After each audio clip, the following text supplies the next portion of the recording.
Good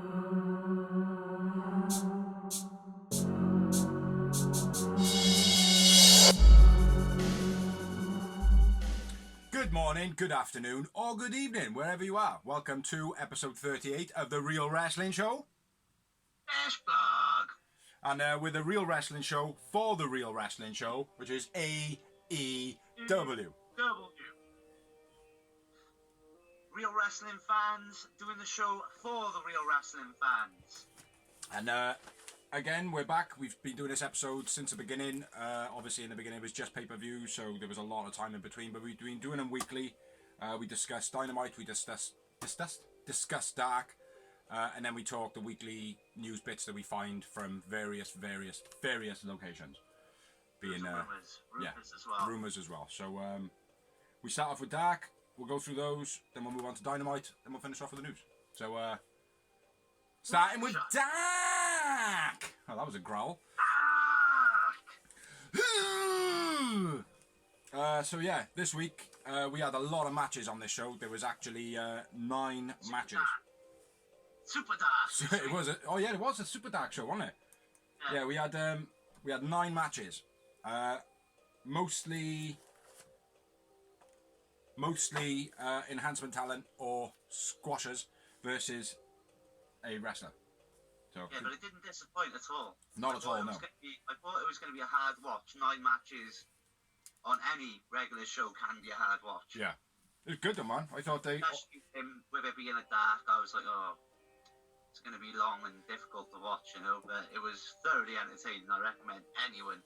Yeah, they moved on between matches really well as well. It wasn't just like a lot of dawdling. It was like, the next matchup is this, and then boom, the match started. Do you know what I mean? Like, really, really good for Dark. So, getting into it, the first match was a 20-minute time limit, and it was Sean Dean, the captain, versus Colt Cabana. Colt Cabana. Boom! Oh, damn! That's a little bit of ODB there. Always looks happy as fuck, man, Colt, doesn't he? Yeah. Always looks happy, man, no matter what's going on. You'd like to be around, though. Yeah, I reckon he'd be a proper scream man on a stag do or something, like, or just a pub crawl, do you know what I mean? It's like a person when you're on the way to work and you're like, oh, there's certain people, colleagues, that you hook her in, like, because they make the day better. He seems like one of those type of guys. Yeah. Started off the match, and he was basically playing around with Dean like he was a toy. Like, bouncing around him, trying to own him, schooling him, essentially, like we've been saying a lot with the enhancement talents, or, you know, whatever we want to call them. Playing that gimmick as well, isn't he, of the trainer, as it were. Yeah. I think he got a lot of experience, mate. It's like we said about QT Marshall. Say again. He's been everywhere. Yeah. What we said about QT Marshall last week, fighting against an enhancement talent, it didn't quite work properly. But Colt, like you just said, he's been everywhere, do you know what I mean? Yeah, exactly. He has actually been everywhere in the world. Like, I didn't have many notes on this because it was an entertaining match. Huh? No, did I? I got nice wrist control from Colt Cabana, schooling Dean. He was teaching him well, and I do feel like it is almost like a lesson. It's like, look, mate, just come out here and grip hold of me, and I will do the moves that you will essentially be doing on me, and learn it. Do you know what I mean? It's like there was one point in the match where he like grabbed him round his waist, and he just didn't let go for a couple of minutes, like, and Colt was pinned left, right, and centre. Do you know what I mean? All he did was add hold of his waist. You know, so I think it was a very schooling lesson, like. But nice wrist lock control. Where have I got that? Nice roll up pin by the new guy. That's what I got. Yeah, I was trying to read out what it was. I don't know what it is. I like Colt's takedown as well. His arm takedown with his legs in a scissors. Yeah. You know when they do a scissor drop, a scissor toe hold, or whatever, the drop toe hold type scissor move. He did it with the arm, like, which is a bit different again. You know, very unique. You wouldn't see that in other companies, like. And then I got the pin. I got the finish. Well, just before the finish, German roll pins by Dean. On Dean, I thought they were quite cool. Instead of actually doing the German suplex, he actually done the German pin, like. Sort of kept rolling round into a German pin, like. Yeah, I remember. Yeah, it was nice, that was, yeah. Yeah, but I got the finish of the match and Superman pin by Colt. Yeah. Always makes me laugh, mate. Every time he does it. Yeah, Every time he does it, I crease, mate. I crease.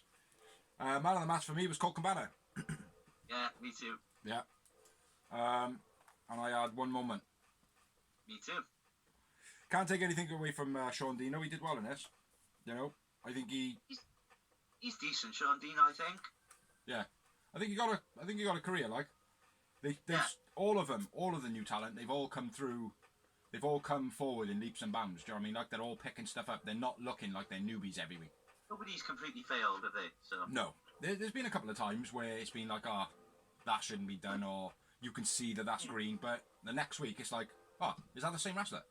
You know what I mean? Yeah, exactly. So, moving on to another 20-minute time limit. Mike Reed and Ryan Rembrandt. Which I believe are both debuts.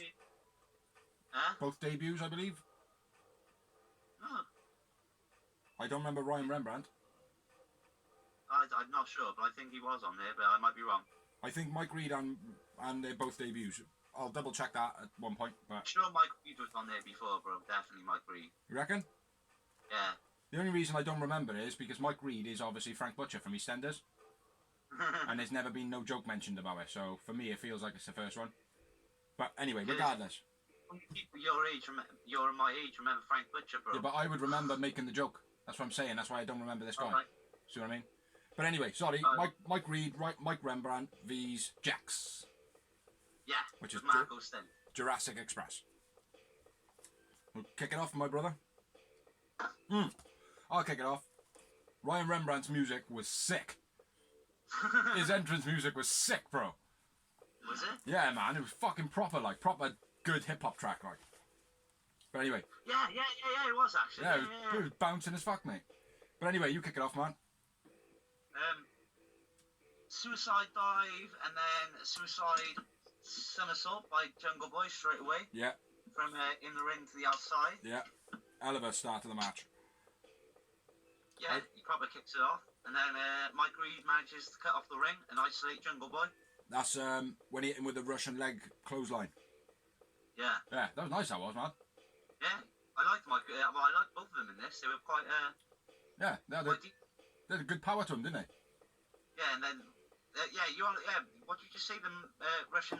It was like a Russian leg clothesline. Yeah, that was my next note. Yeah. Yeah, it was sick, man. Very unique. Yeah, I gave that a note. I think. That's what I got. It's the only note I got in the match. I think so as well. Yeah.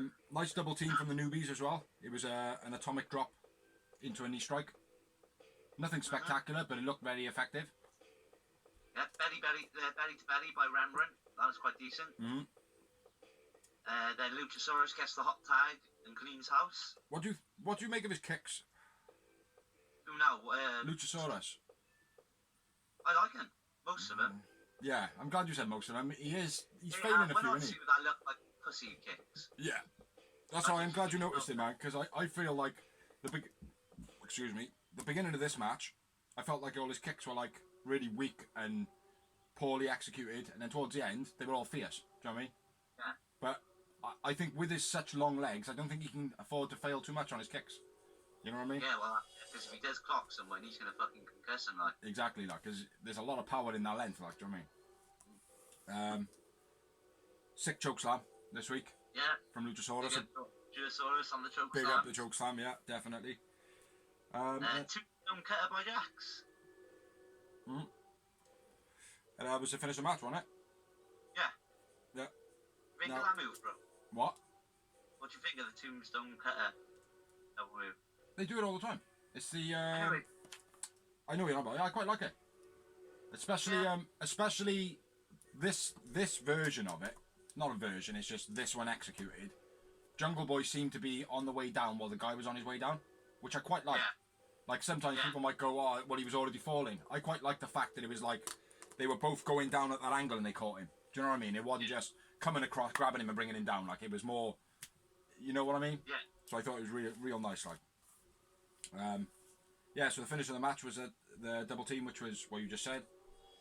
Man of the match for you? Luchasaurus. Luchasaurus. Mine was Mike Reed. Nice. I thought Mike Reed really impressed me in that match. And I had one moment. Yeah, 1 moment, 2, man. 1 moment 2 or 2 moments 1? 1 1 2. 1 1 2, 1 1 2. 1 1, got your number, but I thought overall it was a poor match, that one. Yeah, like I said, I was impressed by Mike Reed and Brian Rembrandt. But it wasn't.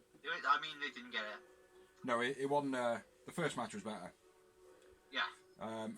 So yeah, moving on. Next match was again a 20-minute time limit. It was Lee Johnson versus with Musa versus Private Party. Private Party. Private Party. Yeah. What do you think of this one? Not a great match. No. Private Party are lacking something, innit? Yeah, they're so, as we said before, like so predictable. All their moves are just so. Yeah. Shawn Michaels. Them now. Shawn Michaels finished to the match. Everything they do, innit? Yeah. You know what I mean by that. You probably don't know what I mean by that, but he knows what I mean. That's the important thing. They've done it at times. I just think they lack. Like a lot of people online, they're saying they're good. They got good energy, but within 5 minutes they got no energy. And I feel like that. It's like that move they do all the time where Isaac grabs him kind of in the arms back, and then Mark Quinn jumps over him and stamps on the back of his head, and it's like that is just so fucking lazy. It just looks so lazy. Like, do you know what I mean? Like they need to sort it right out, man. Just need to sort it right out. But anyway, moving on with the match. I don't know what that says. It says Lee worked the wrist nice, a little bit flamboyant though. When he was working his wrist and like kind of tying him up, but he was a bit like, and like he was moving a bit too much. It didn't look like he was trying to be fierce. It looked more like he was trying to be an entertainer. You know. What else? Musa, his rolling dropkick this week was a lot better than the one that he did last week. Yeah. Last week he did it and he just didn't get the jump, he didn't get the height, he didn't get the kick or anything. This week looked really impressive. Yeah, he was quite good in this match, Musa, I thought. I think they were both. I think they were both pretty good in this one, man. Mark Quinn's first dive out the ring, fucking terrible. Yeah. Absolutely terrible. Second one, he almost hit the stairs. He jumped out the one side and it was just a bit lame. The second one, and he was like about that far away from smashing his head on the edge of the steps on the ramp. Yeah. But yeah, maybe a little bit sloppy, maybe. Yeah. And then Musa low bridges the rope on Mark. Yeah. And John front flips swanton from the ring to the outside on top of him. Yeah, that was cool.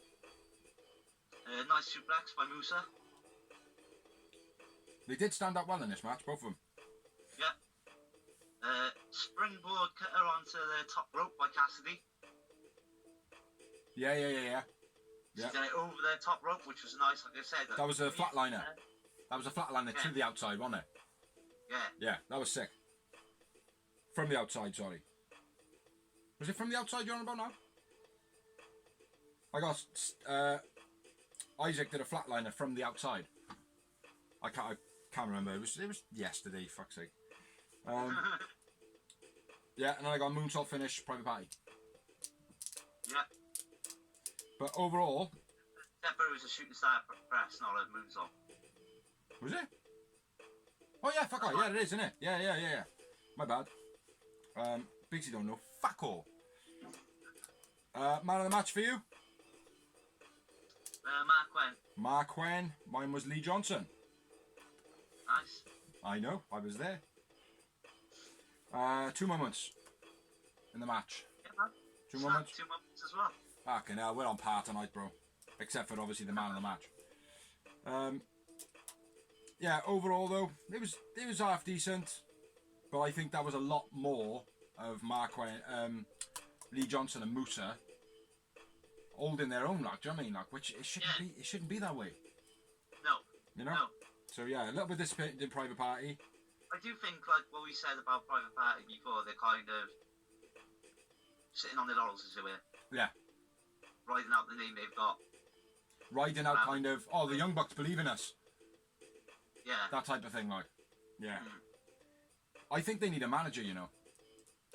Maybe. What I think they need, right, and I said this a couple of weeks ago, and if someone from AEW is listening, they need a female pimp. Get it done. They do need a female pimp, because they are like little bitches. Yeah. And I'm not saying that in a bad way, like, do you know what I mean? Like, it kind of is a bad way, but they are like little bitches. Do you know what I mean? Mm. Like, their voices are really high, they're really skinny. They don't... I think another thing is, as well, they're getting compared to the Street Profits. Yeah. Because they got a similar gimmick, and the Street Profits are on fire at the moment. So. Exactly. Yeah, so that's not going to do them any favours. Yeah, exactly. But a female pimp, I think, could make them go a long way. I don't even know if they exist. That'd be awesome. So, yeah, moving on. Next match was... Shoot, brother! I'll run over across the room and grab a hoodie a minute. Alright, man. The next match was a 20-minute time limit, and it was John Cruz, who I'm not sure if it was a debut, but I believe it was, versus 10 from the Dark Order. I'll say this, bro. These people which are saying are debuts, they didn't say it was debut on commentary. No, I know. That's how I know. Yeah, I know, mate. But last week when they said the whatever they name, that's what I mean. Do you know what I mean? So I can't really test it, mate. But I don't remember them. Mate. I will look back through the sheets. I will have a look back through the records and that, because I'm also gonna tally up the month. I'm gonna tally up the months now, because we've done 4 months. So we will always have in them months the man of the month. Do you know what I mean? So Yeah. I'll do that, like. But yeah, 20-minute time limit. John Cruz versus 10 from the Dark Order. Which is Preston Vance. Which is Preston Vance, yeah. Was that a botch from 10? Which one? The last move that he did. Oh, well, we'll get to that, shall we? Okay. I finished my notes. Well, big clothesline by 10. Yeah. BC pump kick by 10 as well. Stole it from Brody Lee. 10 tries to charge Cruz into the steps, but dodges. Yeah, got that. 10 into the steps. And then the spine buster. The big spine buster finish. Yeah. So, was it a botch from 10? On the ropes? What do you mean on the ropes? Well, he fucked up a move, didn't he? He did like some... no, it was the... He jumped up on the ropes and then he went to do like an armbar or something like that. Yeah. And he completely fucking missed. It looked like a massive botch. Is it? But it was my first note, man. Huh? I must be writing a note or something when he done it. Yeah, possibly. Have a look back anyway, you can have a look back. Yeah, big spine buster finish. Which I think he does well, the spine buster. Did it well this week.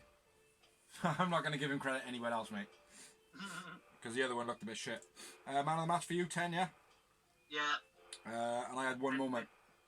Huh? And I had win moment and 10 wins. And 10 wins, yeah, 10 wins. 10 wins for the man who's only had 2 matches. And obviously Brody Lee comes out and he don't really... gives the clap of approval. Yeah, he don't do anything else, does he? No. So yeah, that was that match. Nothing spectacular. Was always going to be a squash match against 10. They're making him out to be a beast. Yeah. So, yeah. So moving on, kick it off, brother. A 20-minute time limit. 20-minute time. Alan Angels versus, lo and behold, one of my faves. Welcome back, Ray Phoenix. Yeah, man. And what a spot he had in Dynamite this week. Huh? What a spot he had in Dynamite this week. Yeah. Fuck me, man. I wouldn't want to be on the end of that. No. And if you want to know what that is, either watch it on YouTube or stay tuned to find out. Yeah. Anal, or whatever I called him last week. Anal Alan. He's Ray Phoenix, yeah. He really impressed me, fair play. Yeah. He impressed me the last time I saw him. And again, he held his own against Ray Phoenix. He looked good. That small package he did, mate, whilst running, that was sick. Yeah, yeah, exactly. How the fuck can you do that, like? That was nice to speak. Yeah, how is that possible? Don't even To know. be honest, though, bro, did he do that with anyone, or was he able to do it because he was with Phoenix? that is a possibility because he's obviously a luchasaur and he can roll up well. Like, you know, that's a luchador, not a luchasaur. A luchasaur is what you get from actually having a match and being that type of wrestling. You just get like sores on your stuff. I don't know what the fuck I'm talking about. Yeah, Alan Angel controlled the match from the beginning, man. Yeah. I genuinely think that he had Phoenix all fucking all over the place. He was like, oh shit, man, I wasn't expecting this. Do you know what I mean? Yeah. Nice drop kick from Ray off the top. Yeah, I liked it when Phoenix was chopping her neck. Say it again. Like he was chopping him like that. And then Oh yeah. Yeah. Yeah. Bit different. Yeah, exactly. That I say it again, right? I know in the first time Alan Angel had his match, he didn't do particularly well. He was okay, but he didn't do great. I'm loving that fucking that step through. He's stepping through the rope onto the bottom rope and then doing a double missile drop kick. Yeah. That's impressive, man. That is fucking impressive. Like, so yeah, love that, man. And I think he needs to continue keeping that. Yeah. Phoenix, with his typical acrobats, jumps from the bottom rope to the top rope, and then off the top rope into a missile drop kick. That was beast. Was that after falling off, or was that? Let me have a look. No, that's later on when he falls. Ah, yeah, okay, yeah. Fisherman lift bomb. What the fuck is that? Fingerman.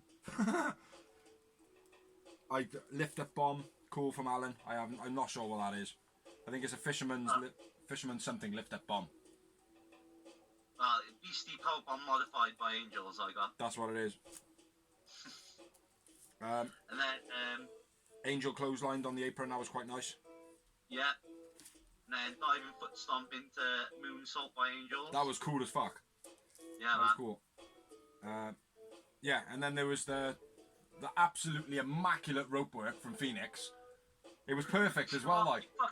He fucked it up, but he recovered well, like, you can't deny it. Oh no, mate, I'm being genuine. I'm being genuine. The rope work he did to get to the position when he was on the top rope was fucking immaculate. And then he just lost his balance, like. You know, it didn't take anything from it, I don't think. Well, no, even commentary mentioned it, like, Jeremy, they were like, oh, wow. Yeah. If you're going to do it, but the recovery on it was amazing. It was, like, it was, mate. No panic, no nothing. You wouldn't be worried, like, if Phoenix was in control, would you, like, I mean? No, exactly, like. And then it was I think it was the Kanekaman Buster, I think they said it was called, the Kanekaman Buster finish by Phoenix. It was the finish of the match, so. I called it the Muscle Buster Slam. That's cool with me. That's cool with me. That probably describes it a bit better, actually. Man of the match, brother. I know who it's going to be. You say this every time. Yeah, because it's going to be Ray Phoenix. Anytime Ray Phoenix in a match, you fucking lick his bum. No, I don't. Shall I write down Ray? I've gone with Angels. Oh! Sorry about that, Ray. Dozie's let the team down.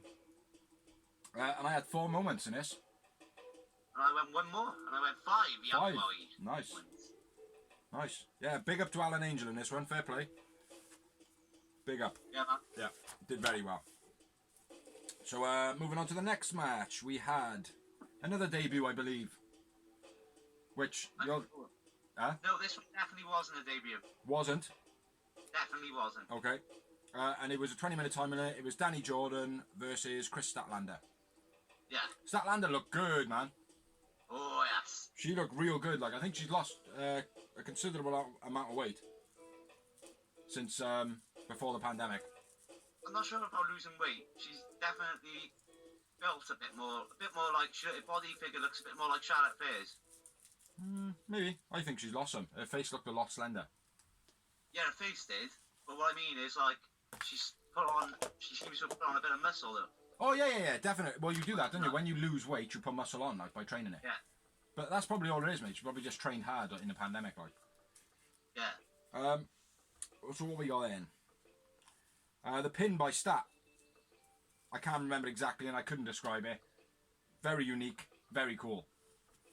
Well, I've written nice pinning combos by both in the beginning. I thought they both come up with it was a nice little bit where they were all doing the back and forth pins. Yeah. I mean, I thought it was real good from both of them. Yeah. Statlander tries to boot Jordan. Tries to boot her. Boop. Oh yeah. Yeah, that didn't. I can't remember that. I didn't write anything for that. Strong reverse elbow by Statlander. That was beastly. Looked like she fucking jawed her like. Yeah. Stat struggled to tie. What the fuck have I've scribbled shit down, man. Struggled to tie down in arm lock. Can't remember. I can't remember, man. Enlighten me. Yeah. You're probably watching this thinking, this is fucking good shit. It is fucking good shit. Push into the railing by Danny, a little bit poor. Yeah, and the ring apron. Yeah, she didn't really put much into that. Looked a bit lazy, didn't it? Yeah. One-legged moonsault off the top, which he's now doing regularly from Stat. Yeah. Nice running knee strike. Yeah, got that next, man. That was sick. Yeah. That was a nice connection, that was. Nice Pele style kick as well by Stat. I thought that was a bit poor. I thought Did it was. you? Yeah, I thought it had a bit of a. I thought it was very delayed. See, that's why I liked it, because you could see it. Like, I don't mean that. Out of nowhere, like. I don't mean This time. the hang time on it. I don't mean the actual rotation over was slow. I mean like the whole. Go. Right. I It felt like it was like planned. Yeah. Basically. Too planned, like. Yeah, maybe a little like. Do you know what I mean? Sick rollout reverse by Stat at the end. Huh? A sick rollout reverse by Stat. Yeah. That was cool. And then got the finish of the match. Big Bang Theory. Yeah, man. Stat wins. Stat man of the match. Yeah, Stat man of the match for me. And I had 2 moments. Snap. Two yowie wowie moments. Yowie wowie. Yeah, it was an okay match. This one. I think Stat messed up a considerable amount in this one. To be honest. Yeah. I think there was a couple of sloppy moments. Not messed up, but sloppy, lazy, whatever you want to call it. But there we are. Well, remember, bro, she's not a veteran herself, so for her to be working with these kids, it's going to be difficult, like. Of course. Mate, she goes up and down every week, mate. Most of the time, she's always up. Do you know what I mean? Yeah. You know, so. So moving on. What's the next one, man?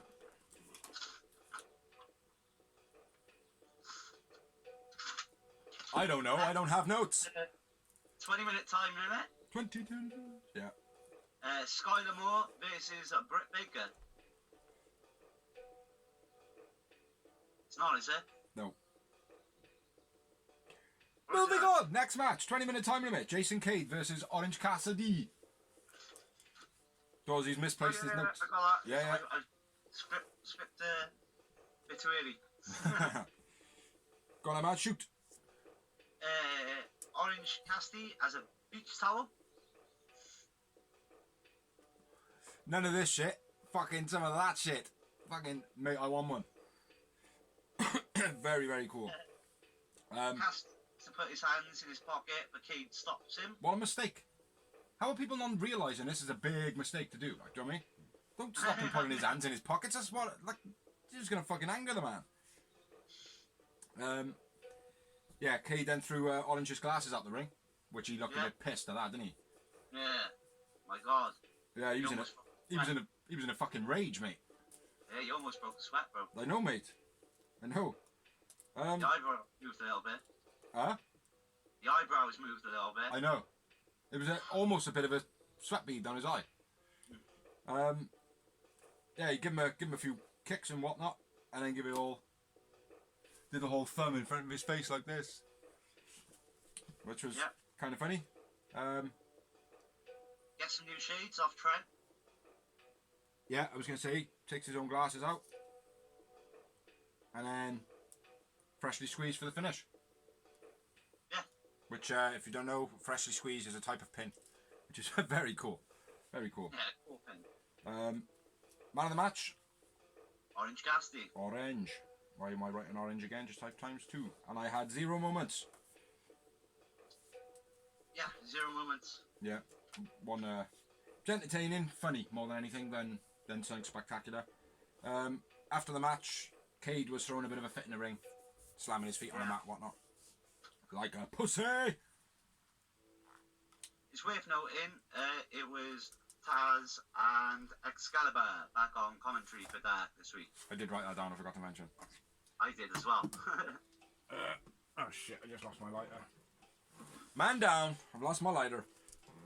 So next up, as I've already said, we've got a 20-minute time limit with Fuck. Skylar Moore versus Britt Baker. I found it.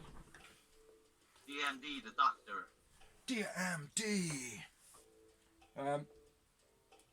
What we got? Oh, Britt Ringier. Oh. Britt Baker, please wear that ring gear every single week. For a month, and then take it off and send it to. No, oh, she did. She looked real sexy in that gear, man. Real sexy. Yeah. Elbow to Britt's face to start the match. Yeah. Oh no, my nose. Oh no. Some nice pin. Skylar Moore then. Yeah, this is the pins now, innit? A couple of back and forths there. I like that, man. Yeah. Yeah, Britt Baker was sending a message in this match, oh, definitely. Yeah, she's listened to my message. She's been doing 6 super kicks the last few weeks. Yeah, and a slingshot as well. The slingshot's got a bit better. Yeah. What we got? Squashing. Nice snap suplex by Britt. Yeah. Squashing Moore's face on the post. Had a kind of tied around there. That was quite nice. Head scissor takedown was a bit weak. Looked a bit weak. Yeah. Weak. Like when she had her on the bottom rope and she sort of flung her into it. She does that weekly now. Yeah, it's what she did to I want to say Emi Sakura, but it's not Emi Sakura, is it? It's Yuka. Yeah. She did the Yuka and did that whole gimmick bust the teeth. That was nice. Shin to Chin by Britt Baker. Mate, Taz is fucking a legend, isn't he? Chin into Fisherman's Neck Breaker. Yeah. Swinging neck breaker, mandible claw finish, which is called the lockjaw. Yeah. She used a rubber glove, by the way, people, just so you don't freak out. It was I thought it was a very good match. This one for Britt Baker. Britt Baker. Not so much to Skylar Moore at all. Do you know what I mean? She kind of had the shit kicked out of it a little bit, but Britt Baker put across, I'm a bad guy. Put her on the podium, like. Yeah, I'm a bad guy. Watch me. You know what I mean? So yeah, big up to Britt Baker. Britt Baker, man of the match for me. Yeah, me too. Yeah, and I had 0 moments. I had 2. 2 moments. So moving on to the man of Dark. And it was go on, you shoot him out. We've done them back and forth so far. So 20-minute, no disqualifications. Luther versus Jimmy Havoc. Jimmy Havoc. What do you think of it, bro? I thought it was alright. Thought it was pretty good. It wasn't. I thought it was alright. I was a bit. It wasn't going to be anything. It wasn't going to be anything bloody. It wasn't going to be anything majorly over the top because it's a free show on YouTube. Exactly. You know what I mean? Like. Exactly. But yeah, I thought it was okay for what it was. You know, it's certainly a good kind of teaser to. Oh, you can see these guys really putting on a good match. You know what I mean? Yeah. I thought that was it. Jimmy big shots to start, then biting Luther. Yeah. That's right. Nice fall away slam by Luther. I thought he did it pretty well. Not as good as Hangman, but pretty well. Top rope. Mm-hmm. Yeah, man. Jimmy smashes Luther with a chair. Yeah. Sets up his arm under the chair. Luther reverses the chuck in the chair at Jimmy. Liked how Luther ran around the corner to scare Kip. That I did quite like that. Where he was very placid, like, and then Kip was like, he was there on the end of my finger, sort of thing, and Kip was at the end of my palm, and he just whipped around real quick, and Kip was like, oh fuck that. Thought that was a good little thing by Luther, like, you know, makes him look like a lunatic. Luther sent on from the ring to the outside onto Kit Panda Havoc. Yeah, that was cool. That way. Bit of a weak sidewalk slam onto the chair. What, to Jimmy? Onto the back of the chair. I thought that was sick. The arm flip onto the back of the chair from Luther. The arm flip was sick, but the sidewalk slam to put him on there was yeah, sorry, yeah. Yeah, my bad. The arm flip was sick. Yeah. But the way he put him on it was just, it wasn't even a slam, he just sort of... He placed him down like. Yeah. Yeah. Some big drops by Luther on chairs. This is what was like, fuck me, man, for me. When he hip tosses him onto the set chair. Yeah. And he just goes, don't go! Yeah. That noise you just made, I made that noise. Yeah. Fuck! That noise, like. Yeah. How he didn't snap his back. I know, mate. Hurricanrana from Havoc to Luther cleared the chairs completely. When they set the two chairs up and he just went over the top. Double stomp onto the chairs on Luther from the top rope. That was quite nice from Jimmy. I think that was more of a makeup from the fail from before though, from missing the chairs completely. Do you know what I mean? Gritty bulldog onto the chairs from Luther. Camel clutch eye rack from Luther, which was cool. I like that. The whole eye gouge camel clutch. Yeah, and then the obvious happened. Yeah. Kip Sabian interfered. Along with Penelope Ford. Yeah. Now Havoc got and throws water in Luther's face. Kip Sabian jumps from the back, smacks him with a chair, and then Havoc hits his finisher. Yep. Which is and wins the match. Deadly fucking DDT. Fair play. Yeah. Which didn't look that impressive in this one. Most of the time it does. Luther man of the match. Havoc for me, bro. Havoc. And I had 3 moments. And I had 3 moments. 3 moments. Yeah, overall, what you make of the show? I thought it was, like I said, very dark, and for the people that were on it and that were matched it. Yeah. I thought it was really good, man. Because, like I said, 9 matches, I'm normally a bit like, nah. Yeah. There's been better shows, but for what it is, you know. Yeah. Yeah, pretty good. Yeah. Especially the predicament we're in now. Yeah, exactly. So that's dark, all tallied up. So moving on to Dynamite, which was fire this week, I believe. Yeah. I think it was a fucking awesome show. It's going to be better because, like I said, with the pandemic, we've been limited with talent. Like Ray Phoenix coming back. Mm-hmm. You other people boost the show so much. Definitely, man. Definitely. Brilliant start to the show. There was a couple of lame moments in it, but I think it was a fire start to the show. Lance Archer comes out, battered in an extra, which was not an extra, was Sean Dean. Just basically smashed him through the ring, knocked him out the ring. And then Jake the Snake comes out, he says that he's been told to apologise for last week, for the things that he said about Brandy and sticking the snake on it, and he said he'll apologise when Brandy kisses his ass. And then says the women's place is in the house, cleaning babies' bums, and putting nappies on. And then he said something a bit weird. I don't know if you noticed this. Did you notice this? Go on, say it. He said that he has a woman that makes him watch Lance Archer videos because it makes him excited. So basically what he's saying, to get a hard on and have sex with a woman, he needs to watch Lance Archer. I think the whole point of it was he needs violence. He's a bit of an Alberto Del Rio, like. Yeah, but it just come across that he needs to see Lance Archer to get a hard on. I know. He's known for his dark, cryptic, weird promos, though. Oh, you mean because he was an incest baby, he's a bit fucked up? Is what you mean? If he did like, that as well. His whole gimmick was fucked up back in the day, as well, don't forget, bro. Yeah. For the times that we were in, like. It was still a bit odd, man. Jake then addresses Cody, and then you hear a motor start in the background. And he continues to do his promo. Yeah. Well, tries to. I get why they've done that. Because it was like, oh, it's just background noise. There's nothing to do with it. Someone's out in the car park or whatever, like. Fucking shit. Huh? not gonna lie, it was shit. It was fucking, yeah, that's what I mean. There was a lame spot in it, which was Cody was sitting. shit. He was sitting in The his way car. They built it like Stone Cold Steve Austin shit was gonna happen. Yeah, And all he did was knock over a guardrail. yeah. That they had placed there. Yeah. It was pathetic. It was pathetic. It was proper shit. That's what I read. Cody shit car bit. Yeah.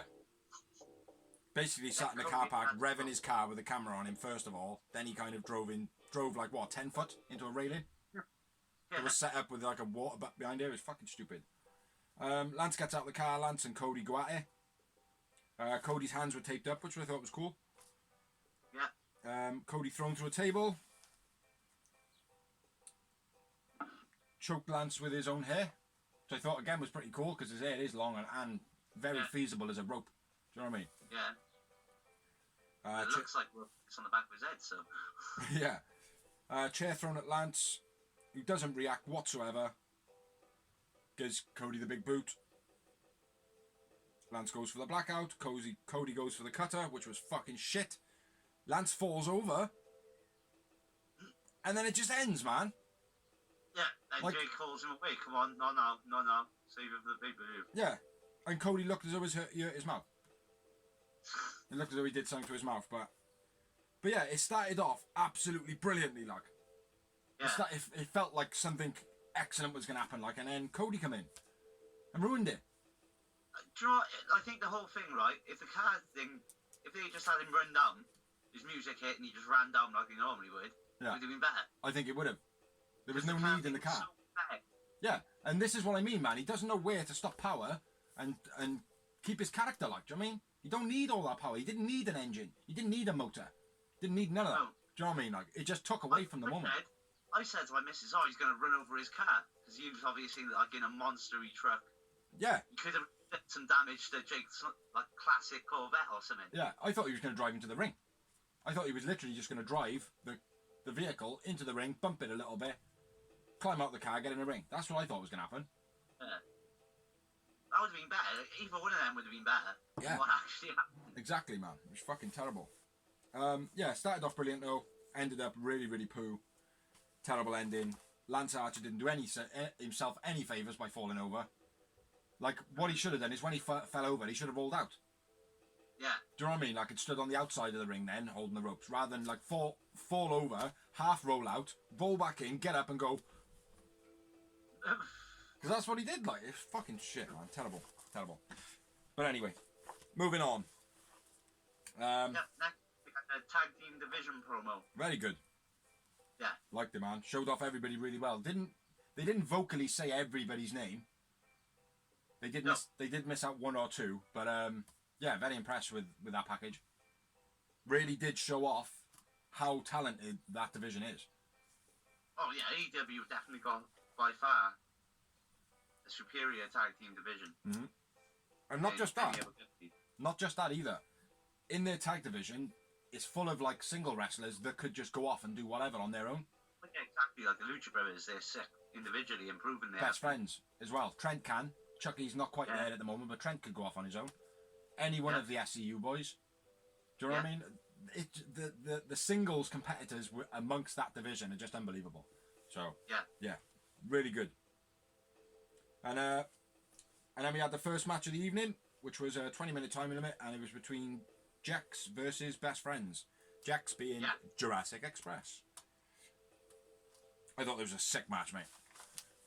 Yeah, it was real good. Yeah, real good match. I got loads of notes on this, man. Kick it off then, brother. Nice back and forth in the beginning. Matt wrestling from Chucky T and Jungle Boy. Yeah. Jungle Boy took Chucky down, but then forgot his move. You kind of got him like in a bit of an armbar, and then it ended up being into a scissor takedown. Don't know what that was in aid of. And then Luchasaurus Trent tagging. That's my next note. It was a very good. Top rope. Back-to-back suplex by Trent. That was beast. Yeah. Sick double team slam by Jax. Which one was that? I don't know. That's why I've written double team. Oh, okay. Cool. What else we got? Double vertical suplex on the outside by Best Friends. Yeah. Fucking ass miles down for me. Well then, crack on then, brother. What else we got? Luchasaurus's kicks again looked a bit ropey in this one. Yeah. Jungle Boy's rope work was very nice. Trent hits Jungle Boy with a brutal backdrop, which is what you just mentioned. Best friends go for the big double suplex, which they. Best friends go for the big double suplex. Sorry, where Jungle Boy then turns it into basically an electric drop but forwards. Yeah. Where we at, man? Assisted flatliner from Jax, which is the move that you said about the pile driver into where Jungle Boy grabs him and does like the flatliner. And then yeah, I'm up to you then. Big double suplex on the outside to Luchasaurus. He probably did have a sore ass after that. Trent hits a spear. Yeah. Big spear from back by Luchasaurus. Jungle Boy taking out the best friends as well in the middle of a hug. Yeah. There's a lot of I felt there was a lot of energy in that spot. Yeah. Especially the camera angle, like. And then Phoenix kicks Orange's head off. Yes, Orange did kick some guy 4 rows away from Orange, but he happened to catch Orange, who was standing right in front of him. That's what it felt like. You know Bruce Lee's like 1-inch punch. You always punch further than a target. It literally felt like he was trying to kick 4 feet in front of him. Yeah. Mate, his head just went like that. Whoosh, gone like. It was fucking brutal. Brutal, mate. If you haven't seen it, check out Ray Phoenix kicks the fuck out of Orange Cassidy's face. Because that was sick. I quite like the elbow exchange as well between Jungle Boy and Chucky T. There were some massive ones, and then the last one ended up with Chucky T hitting Jungle Boy, and he stumbled right the way across the ring and fell in the corner. Yeah. Yeah, I thought that was nice. Trent big knee to Jungle Boy. Oh, this was all before that, my bad. MJF, after the Orange Cassidy, MJF pulls Jungle Boy out of the ring, throwing him into the ring post. Yep. Chucky T finisher, fucking brutal finish. Mm-hmm. Yeah, what is a fucked up pile driver, wasn't it? Yeah. Beast, mate. Yeah, it was fucking beast, but did he kill him? No, almost. It was very similar to what he did to Havoc on last week's show. But yeah, the tag team match. Fucking sick, mate. Yeah, that was the finish of the match. Chucky T's brutal spike. Huh? Best friends win. Best friends win, yeah. Man of the match for you? Jungle Boy. Jungle Boy for me as well, man. It's a fair snap today on the man of the matches. Yeah. Where's the first match? I mean, No. like overall with... No, we've had a couple. I've had a couple. I think. Maybe. Well, I not don't know. obvious wins, like. No. And I had 5 moments. And I had 3. 3. Yeah, it was very fast-paced match, this one. Very fast-paced match. Lots of energy, lots going on. Bit of everything, like, you know. After the match, Wardlow takes on Marco Stunt. Faces off with Luke Press. That was sick. Yeah. The Wardlow throw of Marco. He kind of grabbed him in across his body, like you would hit him with a body cross, a jumping body cross or something like that. And he just fucking launched him. Look wicked, man. Look wicked. Looked like he was playing with a kid, like type thing, and you were throwing him on a bed. Yeah, yeah.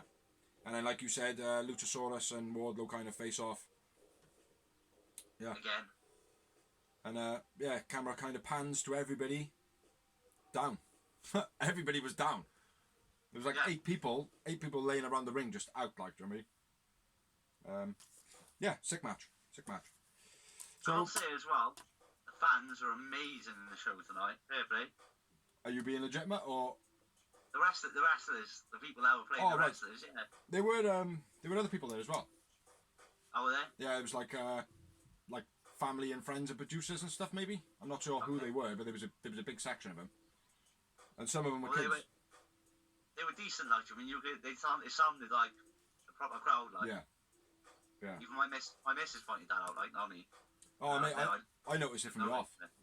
I noticed from the off because if you look in some of the shots as well, you could see them in the crowd, like. Yeah. They were like they were in the dark. They were sat in the dark area, like obviously not to make too much notice of them, but they were there, like. So yeah, moving on. We had the promo, which was Alex Marvez backstage waiting for Mox to come. Yeah. And Mox does come. He comes then again in your ear pussies. No. Mox entrance, he just literally gets in Alex's face. He must say something to him like fuck you. Fuck you, Dawes. Says something like that. Alex Marvez then gives it we're gonna need some security. I've never seen John Moxley like that before. Never seen it before. Never seen him looking like he does every single week. Yeah, I never seen him like that last week. You know. So yeah. And then moving on, next match. Which again, sick match. Yeah. Which was a fatal 4-way. 20-minute time limit. Super sexy Penelope Ford. With her boyfriend. Statlander.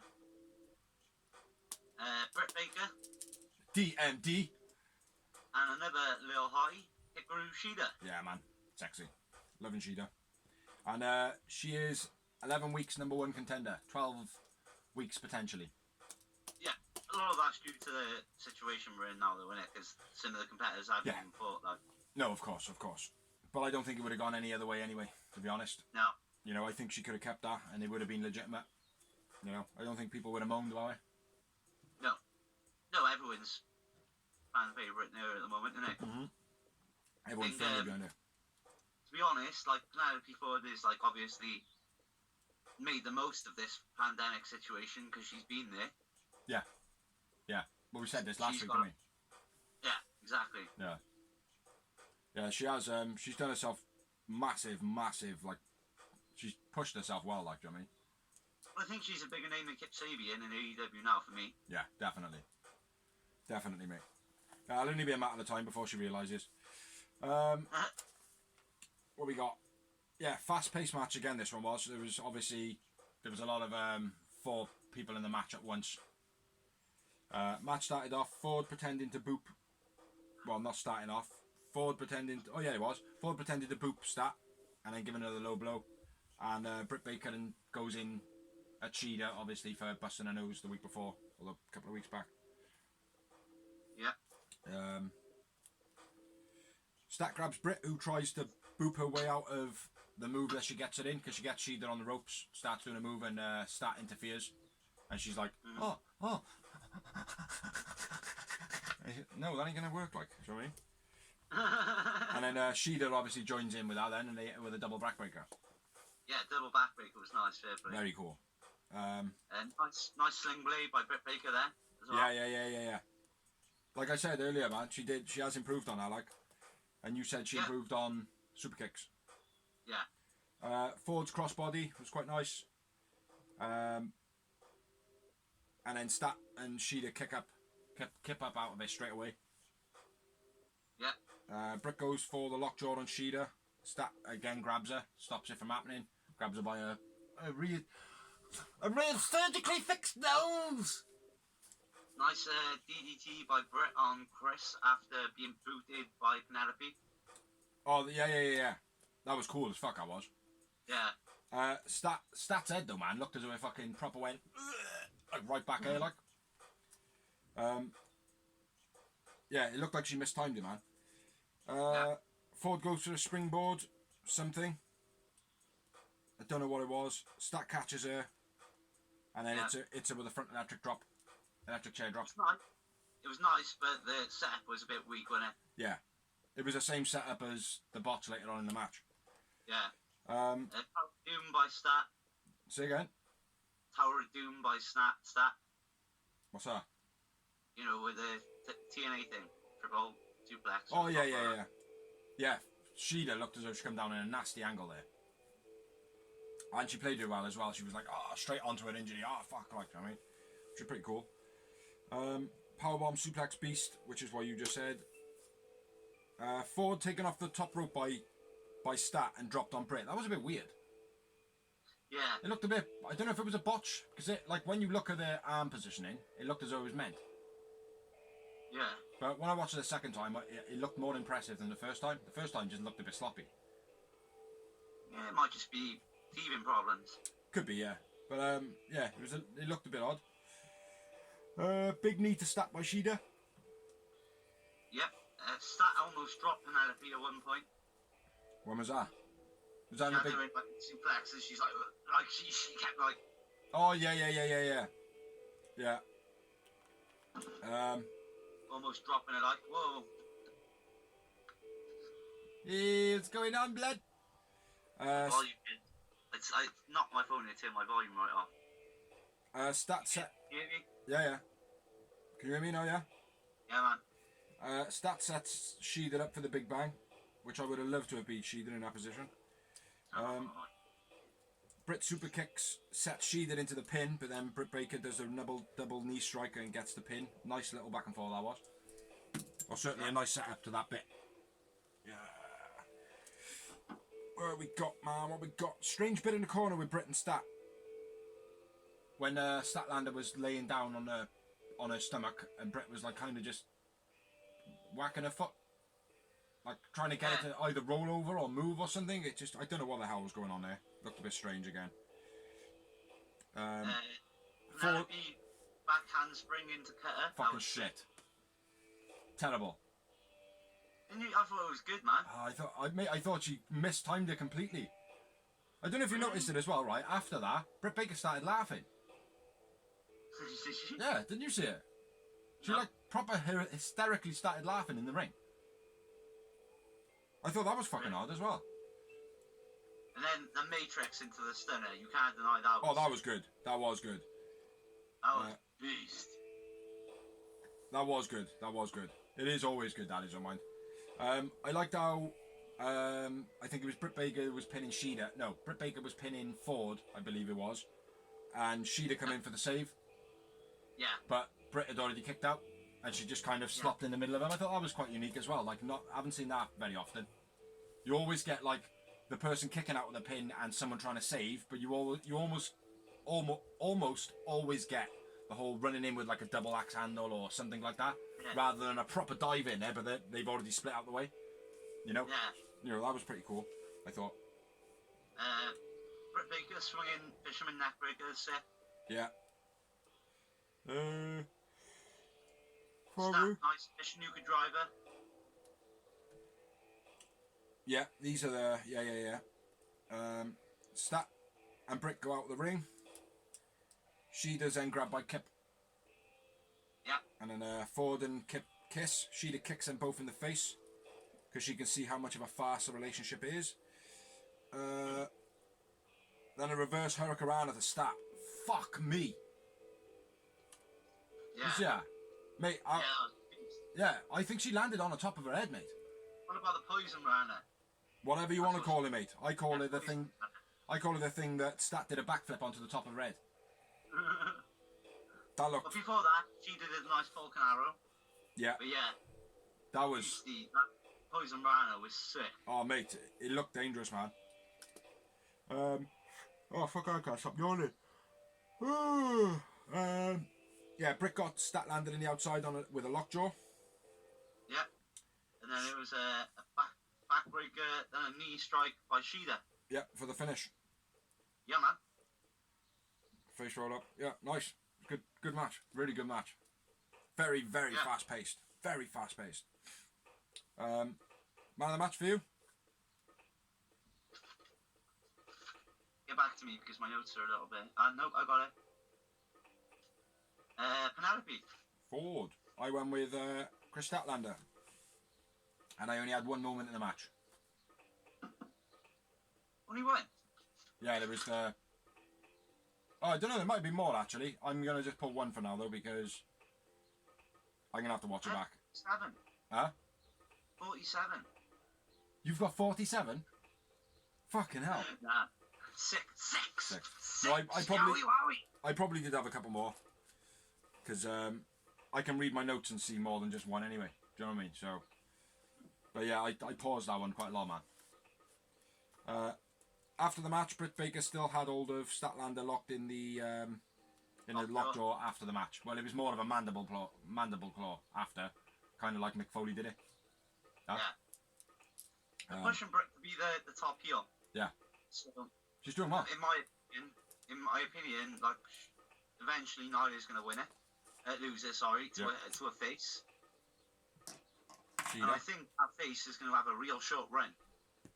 Yeah. I think they're going to like beat Nyla. They're going to defend it like one time, and then Britt's going to take it.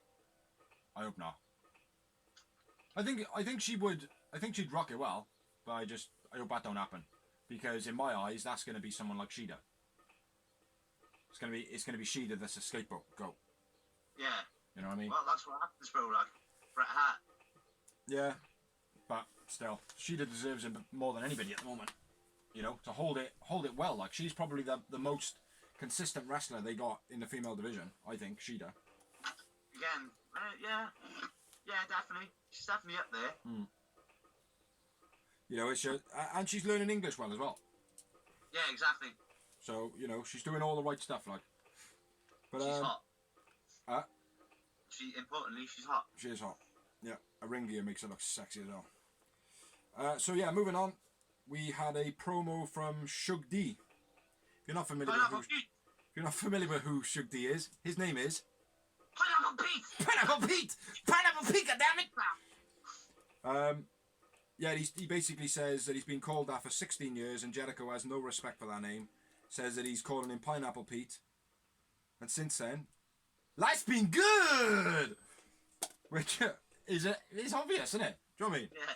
But before this, right, before that was out, I said to the missus this morning, because something came up, like, I said, well, I think it's very disrespectful how his actual name is just being shit on.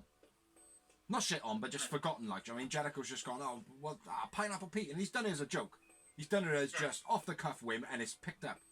Do you know what I mean? Like, but there's no respect for his name. There's no respect for his 16 years as Shug D. So it needed to be addressed. You know what I mean? It needed to be like Pineapple Pete, formerly known as Shug D, or something like that. But the fact that they did a little promo shows that they're thinking about stuff like that. Like, do you know what I mean? That, you know, don't just shit on someone's name. Yeah, you're taking a mick out of it, and yeah, you're giving this guy a boost, and yeah, he's tailing off the back of it. But, you know, give him some credit that he's Shug D for 16 years before you've made him into Pineapple Pete. Do you know what I mean? Like, so I thought it was very nice, man. Very, very nice promo. As well, bro. They're not scared to throw a dog a bone. No, you know what I'm saying? It's like, even though this pandemic's going on, they are short of talent, they could have easily not had that promo on there and gone last week or anything. Yeah. Or even in the spot, like, I mean, like, we know all the inner circle are there. Yeah. Hager doesn't really say anything or do anything in the show, so we could have had a promo. Yeah. Like, do you mean anyone could have other than him? So it shows they've got faith and they're not just doing it. They're doing it for the story, innit? Huh? All promos seem to lead to a working storyline. You know, and all storylines seem to work or come from a working storyline. You know, even if it's only something small. You know. But yeah, nice promo by Shug D, now known as Pineapple Pete. All good. Sideshow Bob, yeah, aka one of the guys from the New Day, aka what was it that Helen said? Oh shit. She said he looked like someone. I can't remember. I'll try and think later. But anyway, let's move on. Next match. You just listen to Helen. I do listen. I just forgot. Moving on before you get me into too much trouble. Next match was a 20-minute time limit, and it was Proud and Powerful versus Kenny Omega and Matthew Damascus Hardy. I like the way you said that, but before that, we had a Nyla Rose versus Shida at the UN advertised. Oh, yeah. Match advertised.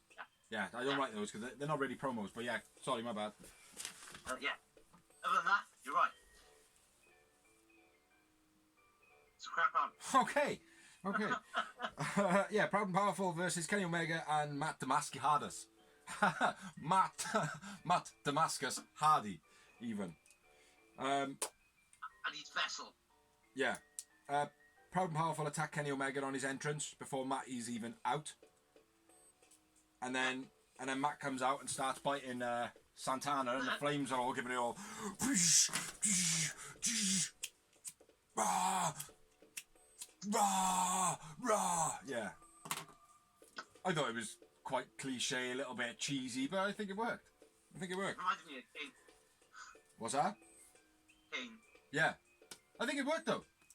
Yeah. I think it worked, man. Yeah, straight. Over the top, So after that moment where Matt had finished biting Santana, he chucked him down the entrance tube, and then he walked to the ring with a bleeding mouth. Mm-hmm. He cut his mouth open. Good back and forth, standard wrestling. Nothing special, to be honest. In the beginning, that's my notes, and then I've got notes towards the end. Like, well, I mean, I'll go in, and then you can tell me if. Yeah. Well, my first part is where Santana and Ortiz are trying to make the tag, and they're shouting at the ref. And they go, my ref. win is Kenny Leapfrog Bulldog and Face Crusher.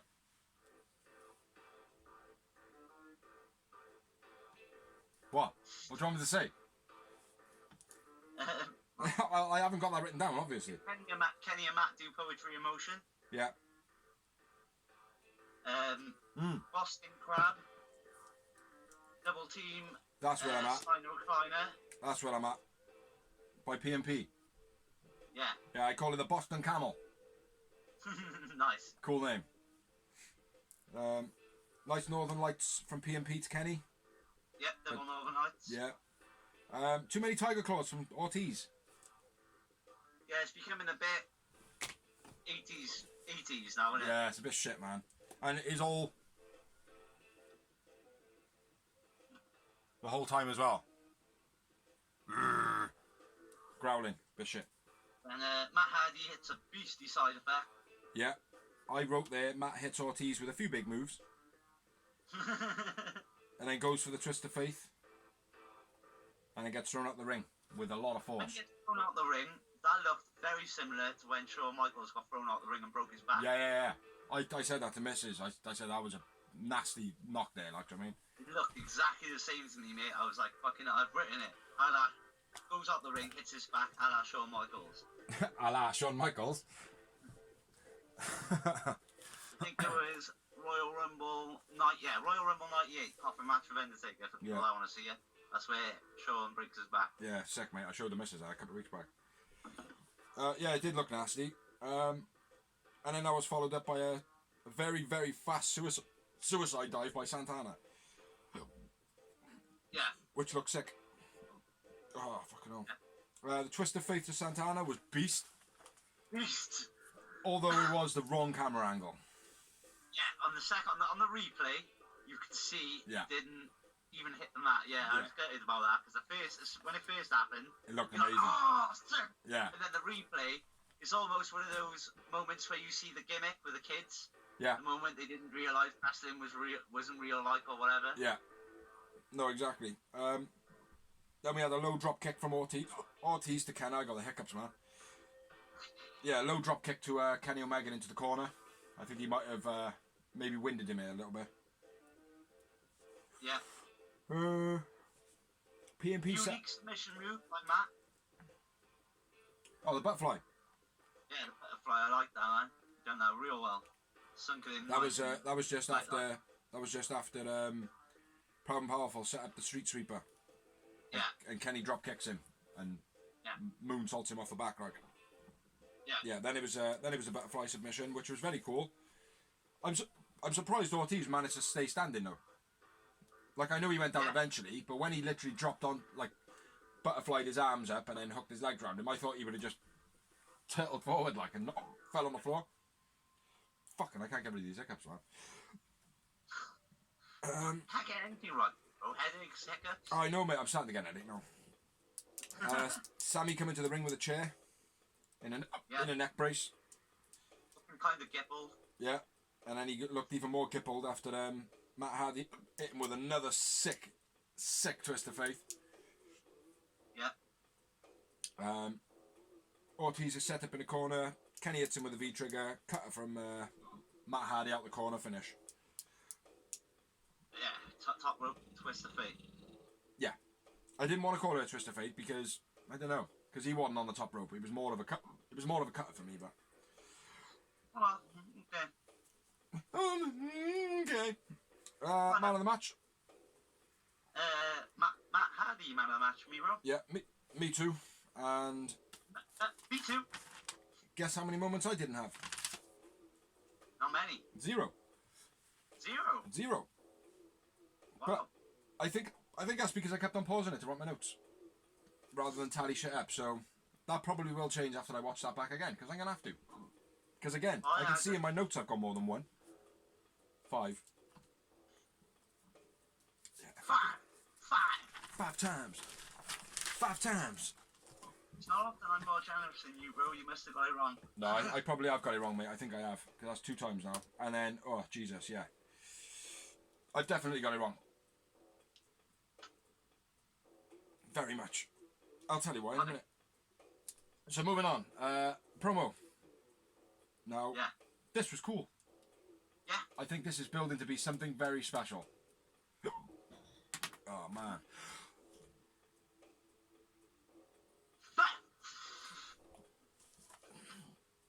Can't get rid of him. Yeah, Taz is with Darby All In. Apologises for pointing out that he lost last week. To a very, very, very, very simple wrestling move. Yeah.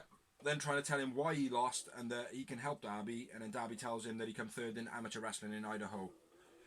Then storms off. Yeah. Pardon me, lots of burps. Yeah, I thought it was a good promo, and I think it is leading somewhere.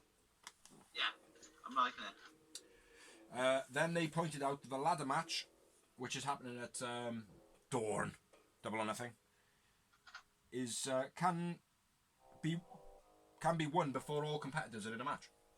Yeah. Which I think is cool as fuck. I think that is really unique.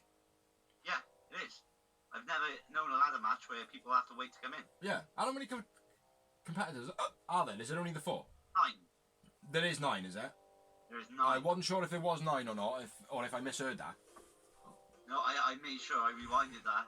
Because my notes are a bit of a scat either, because they don't normally go next week. Yeah. Like the matches in the corner, so I was trying to write them down during the matches as well. Yeah. But then, ironically, my next notes are...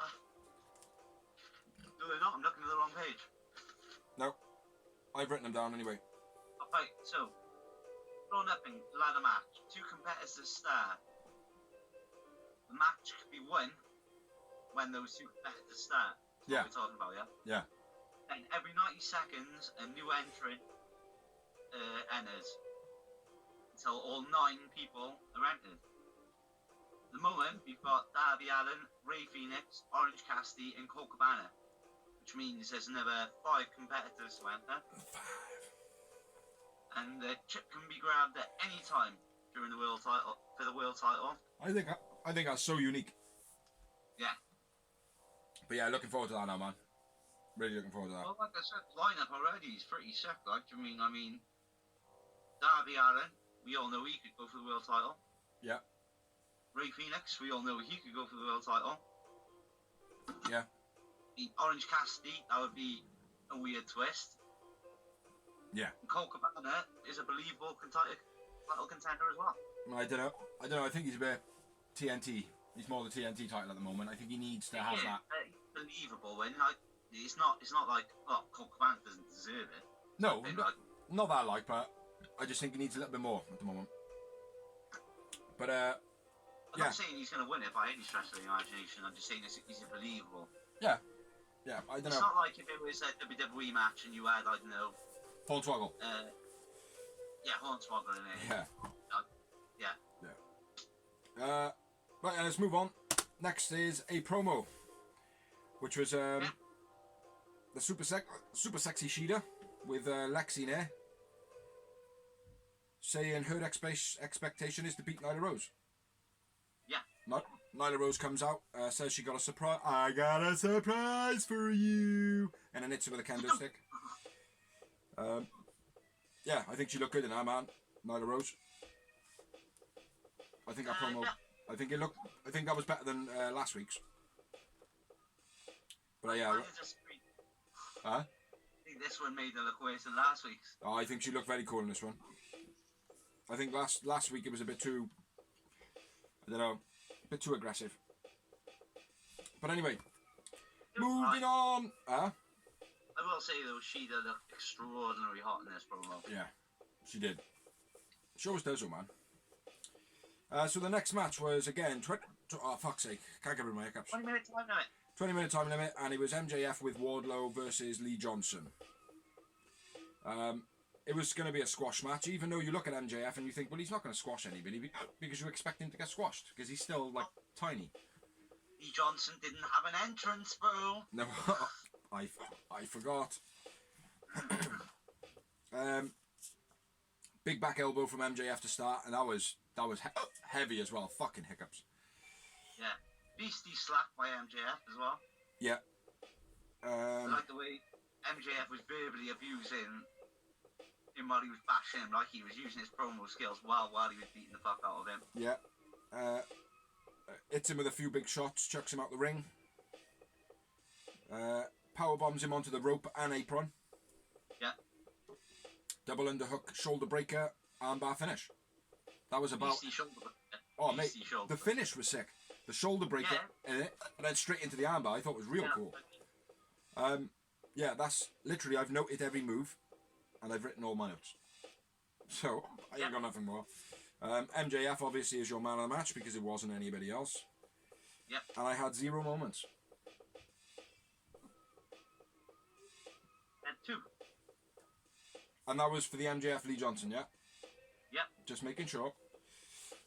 After the match, MJF addresses Jungle Boy and says that he sees Marco has an open contract for a match and that he's accepted for a tune-up match. Yeah.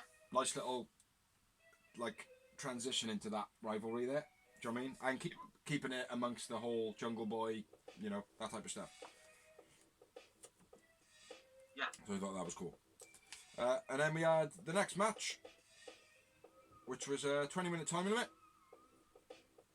And it was Shug D versus Jericho. My bad. Pineapple Peter versus Jericho.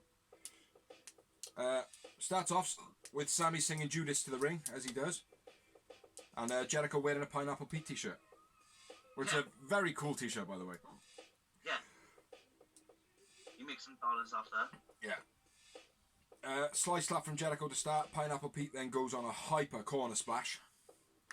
Yeah. And then he dies. Yeah. So Pineapple Pete is no more. Judas effect. Yeah. Pretty fucking standard, like.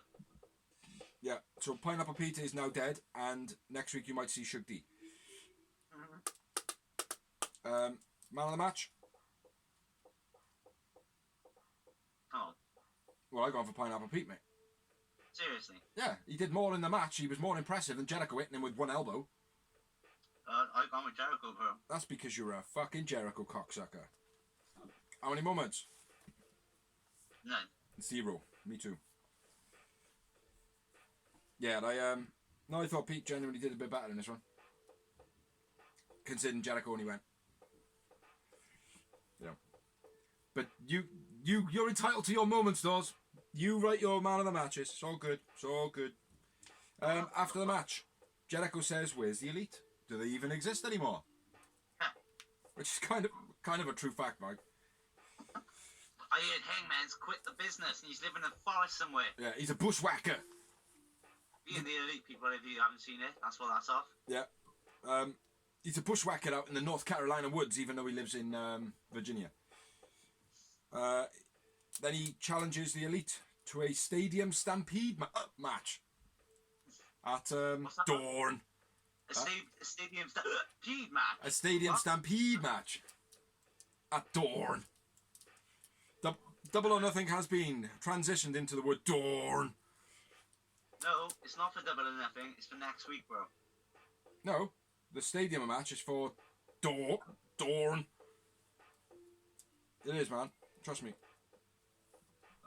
That's what they said anyway. I could be wrong, but I don't think I am.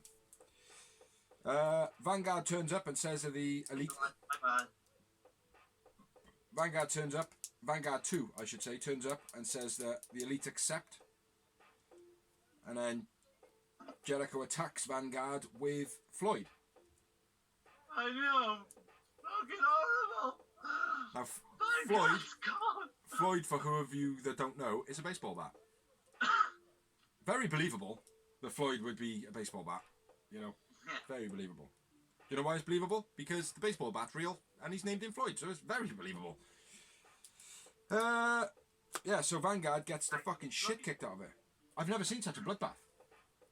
A battery bath, I mean. The circuits everywhere, bro. Yeah.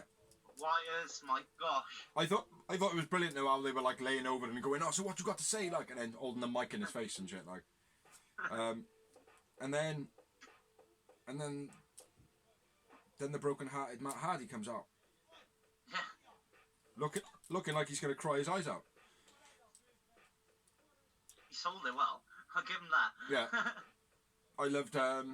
I think it was JR that said it. How's he gonna tell his 3 kids?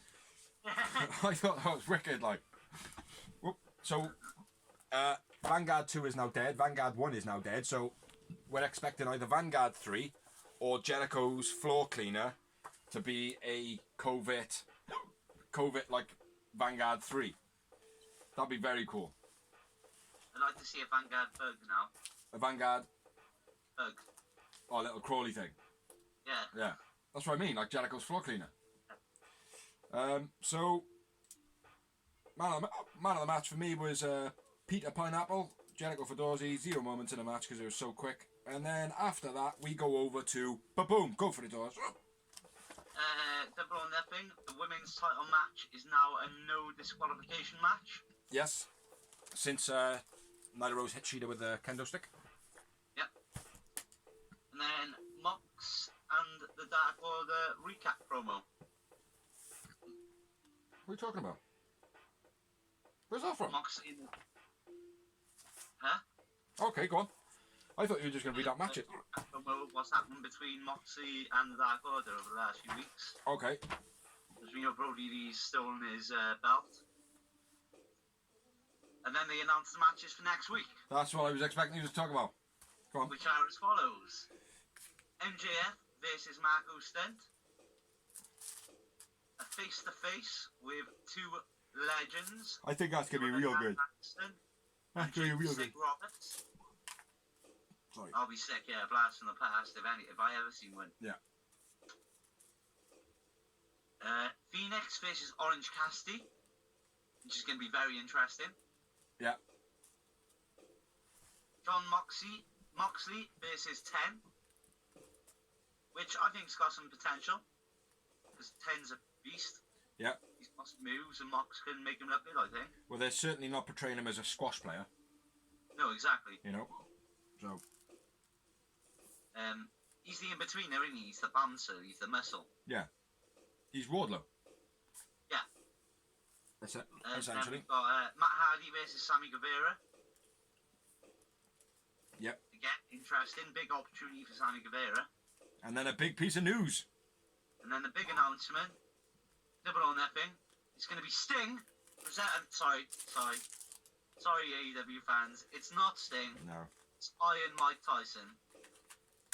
Which I Presents the TNT title at double or nothing. think that's pretty cool. I think that's a good bit of buzz. Well, my missus said straight away, she was like, "Well, I like Mike Tyson, but what's he got to do with wrestling?" And I was like, Everything. Obviously, she hasn't been watching it like we have, and I was like, "Well, technically, he's Everything. a member of the X." He actually owns half of WWE, love. Well, no, he was on I know. he was on the X. Yeah. And then he main evented WrestleMania, and he was the special guest referee, and he screwed over the X. And he's a massive wrestling fan. Yeah. That's for sure. Like, I mean. Yeah. I think it's a good grab. I think it's a real good get. Why not? Oh, it's brilliant, mate. I mean, what else would they do other than Sting? Who else could it be that they haven't already done? Like, I mean, Bret Hart was big. Yeah. But, like, there's no big name out there wrestler-wise. Kurt Angle. Kurt Angle, yeah, possibly, yeah. But I think he'd want to come back in and wrestle, probably, wouldn't he? Whereas he might be like, "Oh, well, look, mate, do you know what I mean? Like, we appreciate that you are, like, probably the greatest wrestler on the planet at the moment. If you could still go proper, But unfortunately, you can't, like, and nobody wants to say to you, you can't do your job properly, man. You know what I mean? But I think genuinely now, Kurt Angle's, he shouldn't get back in the ring. I wouldn't mind seeing him as a one-off, like I mean, as a like Undertaker style. Yeah. Once a year, coming back, doing a big rival, like a short rivalry. Yeah, maybe that could work, but can his body hold up to it though? You know, he's numb down one half of his body, like, do you know what I mean? Like, again, as I've always said, bro, I never want any wrestlers to come back that isn't physically able to. No. Yeah. I stick by that. I don't want any wrestler. It doesn't matter how much I like him. Yeah. Like, I'm Sting's biggest fan, but I don't want him to come back. And I'm kind of glad that he has been released from the WWE, because that means the Undertaker match won't happen. Yeah. Which is very unfortunate, because they should have done that straight away. Well, mate. You know. Everybody sniffed why they didn't. Oh, well, it's obvious, isn't it? It's because of fuck Vince. Yeah, fuck Vince. Yeah, so let's get back to this, man. What are we at now? So we got... Hang on a sec, bro. Hiya! So moving on. The main event of the evening. I did that without even moving my lips. Which was between, and the remaining time was the TV time remaining. And it was Christopher Daniels with a CU! A CU! Versus Brody Lee with the Dark Order. A lot better. Well, the Dark Order. Some of. Dark Order had the belts, and then they left. The minions left, and he was just left with 10. Yeah. Yeah, that's true. Yeah, it was a lot better of a match than I thought it was going to be. I thought they were going to use Christopher Daniels as an expendable. I genuinely did, like, but they did it in such a way where it was like, oh, he could win this. You know what I mean? Like, which made the match worthy of that. Do you know, I'm going to go and watch that back again. It was a good match. I thought you were right until they made the main event. When they made the main event, I was like, all right, yeah, cool. Yeah. No, I think it added a lot for Brody Lee. I think it gave Christopher Daniels to do the Arabian Moonsault, baby! Ha Whoop whoop! Beast. Arrested! Yeah. RWS! What's RWS? Yes. Fuck yeah. Real wrestling show. For the real wrestling fans. RWS. Yeah, the match starts out with Brody Lee's wearing Moxley's belt. Makes Dasha say that he is the self-proclaimed champ in her announcement of him coming to the ring. Yeah, then CD just looked cautious as fuck to start off, and he played the match like that as well. Like, when he did a move and Brody Lee come back at it and he was like, oh, trying to bounce out of his way sort of thing, like playing it really cautious. He played it like a wily veteran. Yeah, he played it real well, man. Yeah. Brody Lee, CD with a big power slam early on. Yeah. Big kick to Brody Lee getting in the ring. Yeah. That's just before he did the Arabian Moonsault, baby! Whoop whoop! Brody Lee gets in SU's face on the outside because they're obviously part of the crowd. Yeah. And then, what's my next note? He does the Arabian Moonsault, baby! Very cool! Whoop whoop! But before that, he does a suicide dive from the ring to the outside to set up the Arabian Moonsault. Whoop whoop! Yeah. So big up to Christopher Daniels for doing the Arabian Moonsault, because it is one of his better moves in his arsenal. Do you know what I mean? Done it for you just because your birthday's coming up, brother. I know it is. It's my birthday, CD. Thanks, brother. If you want to send me a Twitter thingy, it's the Real Wrestling Show blog on Twitter. Go for it. Yeah, it was sick though, man. Although he didn't land on his feet, doesn't need to be landed on his feet. It doesn't need to be perfect. It's the execution off the top rope that makes it so worthwhile watching. Do you know what I mean? It's not the standard Topa Suicida. Oh, dive out the ring. Oh, yeah. Like, the dives are nothing special anymore. So that is a real good way of exiting the ring. Yeah. Even if you walk out, step out the ring, then do the move onto it, and it's slow a little bit, it's still got that impact, Because the whip from the sitting position is so much faster than a moonsault. Yeah. Do you know what I mean? So it looks more impressive, like. Looks fierce. So big up Christopher Daniels for the Arabian Moonsault. Boop, boop. Arabian Moonsault! Then what we have? We had a big boot from Brody Lee, which is his walk through big boot. Which, Well, that's why I've got that beastie boot by Brody. yeah, it's fucking sick, isn't it? It is beastie, mate. Big man. Big flapjack to Christopher Daniels. Go on, sorry. Yeah, big suplex by Brody as well. Yeah. Oh, was that off the corner? Yeah. Yeah. I caught that on the adverts on Fight. Brody keeps getting in the face of the ref, and he keeps getting in the face of SCU, trying to intimidate him, and they're just like, yeah, and what? You do know who we are. Another beastie kick by Brody. And Brody knows how to use his feet, yeah? Yeah. And I mean that not as in, like, because he's not like a karate guy, like a CM Punk or an AJ Styles. They're always front kicks. Yeah. Yeah. Well, you would imagine, mate, walking into someone... Every time he does a boot, it's impactful, it's meaningful. Yeah. It's the opposite to what we were saying about Luchasaurus. Yeah. Like, you know what I mean? Yeah. Every kick is like, and boot is like, it's there for a reason, it's done. If he had the same type of stuff that Luchasaurus had, it wouldn't have any impact or anything, like, because it would just be like, oh, mate, you're too big, you're too aggressive looking. Like, Luchasaurus doesn't look aggressive, so him having like kung fu kicks and stuff, it kind of works. But Brody Lee, if he had it, you'd just be like, nah, don't believe that. Yeah. You know what I mean? It's like your dad trying to be a hero, like. It's like, because your name's Brody Lee, it doesn't mean you can be like Bruce, you know? Yeah. Black Hole Slam, very nice, even though they called it a Sidewalk Slam. Yeah. I don't think Sidewalk Slam's got that big, massive rotation in it, ever. It can do, but only when Kevin Nash done it, but it's still on the side, not off. But when it... Okay, then, so what's the difference between a Sidewalk Slam and a Bossman Slam? The rotation. Sidewalk Slam, you carry them like that, and you have your legs like that, and then back like that, and then you slam them. With a Bossman Slam, you grab them from the front. Yeah, but with the one that Brody Lee does, he hooks underneath their arm, and lets their momentum swing him around, which is the Bossman Slam. You even pointed out in the first week when he released him. Yeah. And you were like, oh, a Bossman Slam. Like, I genuinely think it's more like the Bossman Slam than a Sidewalk any day. Yeah. But that's just me. I agree with you, bro. Big suplex and a plancha from on the apron from Brody Lee. They were pretty cool. I think the big superplex, sorry. Yeah, big superplex. That's the one you already mentioned. Yeah. Yeah, that's another beastie kick there. Big DDT from CD. Yeah. That was obviously set up by Brody Lee. Brody Lee got him up that height. Yeah. Yeah, and then I've got Dark Order start making moves on the outside, which I didn't actually realise they weren't all there. After I watched the replay, I realised it was just 10, and he jumps up on the ring, and then SCU get involved. Yeah. SCU jump 10. Cheering. He gets a chair. Sass hitting Brody Lee. No, Brody Lee brings in the chair. What does he? Yeah, Brody Lee brings in a chair. He kicks it in a reversal, then he grabs it and slams him over the head.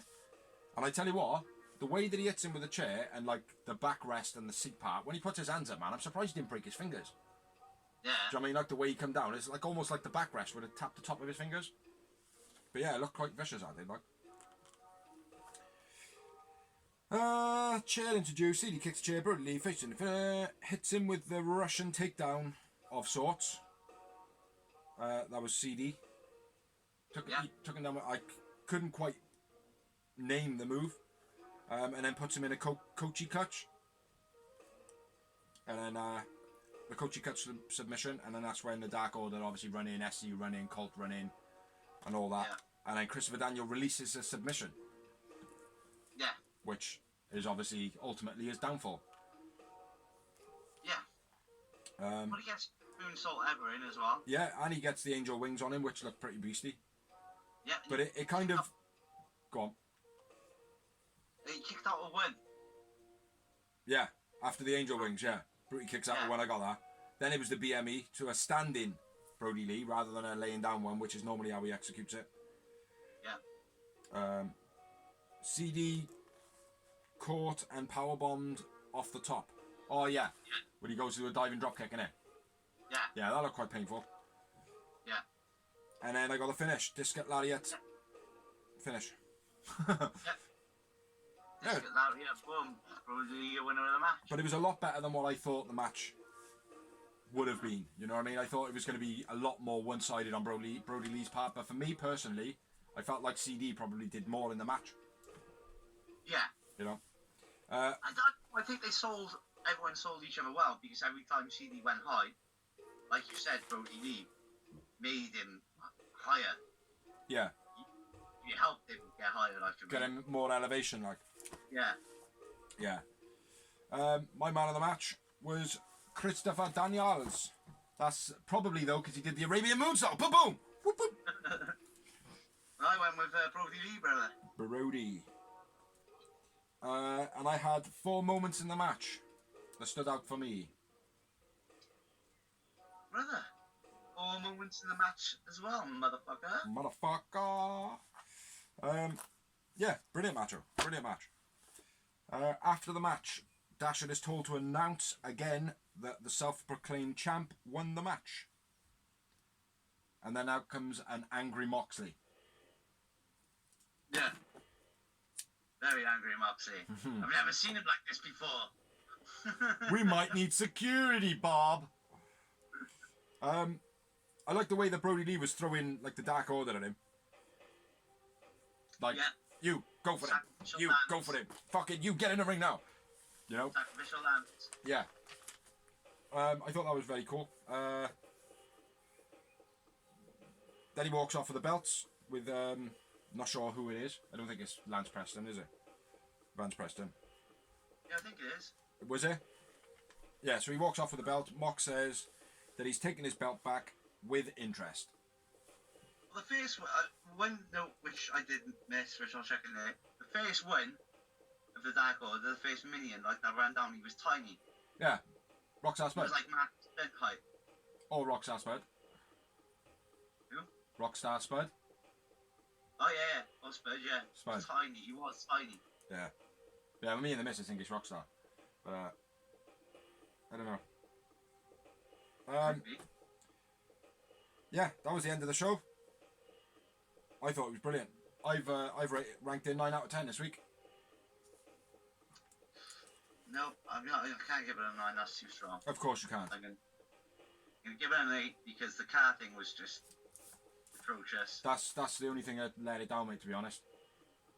No, there was never piss poor. There was never a match that wasn't great in it as well. That kind of let it down a little bit. Kenny and Omega. I think so, yeah. Yeah. No, I didn't think it was that much of a letdown for that. But there we are. Still, brilliant show. Brilliant entertainment. Another thing though, bro. Like another thing people have been hitting up on with this Moxley versus Brody Lee main event. Their thing. A lot of people are saying, well, Brody Lee, they say like wins matter and all that. Yeah, he haven't beat yet. He's won, but who's he beat? Of course, we got that. But there haven't been anybody else there. Again, we talked about this last week. Everybody that has been there, it's not the fault of the people that haven't been there, but those people haven't been there, so they shouldn't be deserved an opportunity. You know, the people No, that. but at the same time, there have been people there that he could have beaten, like a Jericho or any member. There could have been. USA. Yeah, it could have been, but at the same time, you don't really want your big stars that are minimal at the time being beat. My point being is the storyline of it doesn't need it. That's the whole point of the storyline. He was like, you put a bounty on your head. That's what I say. Yeah. Yeah. And he's accepted the challenge, so tough shit. That's exactly what I think. Like, I mean, he asked for the challenge, Mox has accepted it. It doesn't mean that, oh, why is he getting a title shot? He's not number one contender, yeah, but he asked for a match and Mox give it to him. Exactly. Do you know what I mean? Like, that's, does, give me a beer. No. Oh, okay. Do you know what I mean? Like, it'd be like, well, no, I've got one left. Oh, right, okay. Well, why does he deserve a beer? Because he's my fucking mate and he give me one. Do you know what I mean? Like, the reason is null and void. Like, do you know what I mean? Nobody told him that he has to. He give me one because he's my mate. You know what I mean? Yeah. Like, he give me one because he's a fucking hard bastard. He's basically saying, I don't give a shit if you're Brody Lee or if you're Samoa Joe. I will fucking take you on. Do you know what I mean? But say, people, if you didn't watch last week's show, they've got a long-term rivalry on the Indies. Watch that, and then you'll be looking forward to it no matter what. CZW, said that. Yeah. Yeah, so have a look. They've probably been around the world as well, like I would expect. That's just what I know of. And you can find them under their names, John Moxley and Brody Lee. So, yeah. So that's the end of Dynamite. Yep. So, on to the news. and rumours. I thought you were trying to come in for a fucking kiss, then. Don't even fucking bother, Dawes. Don't even fucking bother. Right, Social distancing. yeah, we couldn't be social distancing any better, man. Right, my first bit of news. Not really important at all. Not even in the slightest. The guy's a fucking idiot. Don't know who he is. Don't care. Haven't researched who he is. Just know that he basically said that wrestling is for retards. I'm not even going to say his name. But there's a comedian who went up on Twitter basically saying that wrestling is for retards. Now, if Eminem can get told off for saying retards in his songs, that guy should be fucking reprimanded big style. Do you know what I mean? Especially in this day and age. Especially in this day and age. So I am going to mention his name. That ended there like 10 years ago when it happened. Tom Segura, I think his name is. He needs to be fucking told off. Some prick. He's had his name mentioned once. Do you really want to know it? Who? Exactly. Like, not a fucking clue who he is. Like, who the fuck are you, like? So yeah, shut your fucking mouth. Don't be fucking calling people retards. It's not cool. You fucking imp. So moving on. Sting. So we obviously know he's not going to be a double or nothing, like the rumours suggested earlier on in the week. They were going to say he was going to be presenting the TNT title. In order, he was removed from Mattel's latest Legend figure range. And that is because I think he's been furloughed, basically, or not furloughed, but exterminated or released during the pandemic. He's been what, exterminated? Exterminated. Yeah. But he's no longer in the WWE contract. So the chances are he could, because the merchandise is so big for WWE. Yeah. There's a lot of rumours going around that this is just a part-time thing because they don't have to pay him. Yeah. Yeah. And then when business comes back, blah blah blah. But then Lance Archer tweeted out that a fan asked him who he would like to fight most of all, and he said Sting. Yeah. And Sting replied saying, "Oh mate, that would be awesome. Yeah. I'm loving your work, and I'm glad that AEW are getting the success they deserve." And then Cody obviously chimed in with his. Yeah. Yeah. Which is like a rumour that's what he always puts up when he's going to sign someone, but at the same time, it's all speculation. Why wouldn't he do it? Yeah. Because we spoke about it. Big name. He's got a history. You know, there is a WCW vibe about everything that's going on, which I've got no problem with that as long as they don't make the same mistakes as WCW. Oh yeah, obviously. You know, but yeah, I think Sting would be a very good acquisition. So next bit of news. A police report has come out that claims that Vince McMahon did have something to do with, what was Jimmy Snuka's missus called? Nancy Argentino. Was it Nancy? Yeah. That was Chris missus as well, so. Something Argentino. I think it was Nancy. Yeah. But Vince McMahon has come out now that he did have something to do with covering it up. Which... doesn't surprise me one little bit. Fuck Vince. That come out at the same time. Go on then, what's your next one? Alberto Del Rio arrested for sexual assault of, what did you say, cut 2? Second degree sexual assault. Fucking animal, mate. I'm not going to go on too much about it. I've read it. It's absolutely disgusting. A guy deserves to be fucking locked up. I'm always one of these guys which is proven innocent until guilty. Yeah. But this guy's been in the limelight for this far too much for it to be a coincidence now. Yes, the guy is just an animal. Yeah. They put a $50,000 bond on him, which he paid, and he was released on bail. Yeah. Which makes you fucking sick, man. That he's just got 50 grand laying around that he can just do whatever. I know he's a famous wrestler and whatnot, like, do you know what I mean? But that's the problem now, man. You know, he's doing shit like this. That should be taken away from him, man. Shattered. If that was me over there, I'd be in prison. Yeah. For life. But he needs to have his legacy shattered now, man, for being such a fucking animal. You know? Yeah. Makes me sick, man. And Alberto Del Rio is the one that was married to Paige, or the one that was beating up Paige, or whatever. Dated Paige, we're married to her. Oh, dated Paige. We're that stupid. Yeah. But guy's an animal. Last week, Triple H sold 1 million worth of shares from WWE. This week, Stephanie McMahon has followed suit, and she has sold just over 1 million's worth of shares. So, anybody else that's got shares in WWE, smell the rats that are leaving. Because it's a sinking ship. Do you know anything about like what it actually means? Like, Well, if you got shares in something and you start selling them, yeah, you would normally sell your shares when the stock price is high. Yeah. Whereas WWE stock prices, as far as I'm aware at the moment, is very, very low. So if you're selling up when it's low, kind of means something's wrong, in my eyes. Do you know what I mean? Yeah. Like, so I've played GTA. I know how the stock market works on there. I know because Trevor told me. I always thought you sold them when they were high because that's how you make money. That's right, but they ain't high at the moment. They're low. Yeah. It's like WWE stock was worth like 132 before Christmas, and then when he sacked those two guys, it went down in half price, and then it's just continued to go down and down and down. It's now at something like $43 per share, compared to the 132 per share. So it's gone down like 90%, like, or whatever it is. You know what I mean? It's fucking. Speaking of Vince's money, Yeah. One of his biggest money chickens in the world of wrestling today is about to leave because the man, Becky Lynch, is pregnant. Yep. So, but she hasn't been there for a while though, is she? Like doing anything major? She's just kind of been floating around at the moment, hasn't she? No, she did. She wrestled up until she wrestled WrestleMania. Yeah, my bad. I forgot about that. And then she's been involved like in scuffles and that since then. That's what I mean. Yeah, I thought it was more that than anything else. Like, because she probably knew she was pregnant a while ago, probably. Maybe I don't know. Like, I mean, well, good. Congratulations to her and Seth Rollins for big impact on the game because she's arguably the biggest star in wrestling at the moment. Yeah. Which hopefully WWE lose even more revenue now. Next bit of news. Ted DiBiase Sr. is selling his house for $1.5 million, and that is due to he is part of the biggest embezzlement investigation in Mississippi's history. Yeah. Now, I don't know too much about this, right? When the $1 Million Man, which I believe is same thing, yeah? Ted DiBiase Sr., $1 Million Man. Yeah. Now, years ago, was there rumours or fact that he was investing money in WWE? I really couldn't tell you, bro, because I was a kid. Don't forget. Yeah. when $1 Million was around, I thought wrestling was still real. Yeah.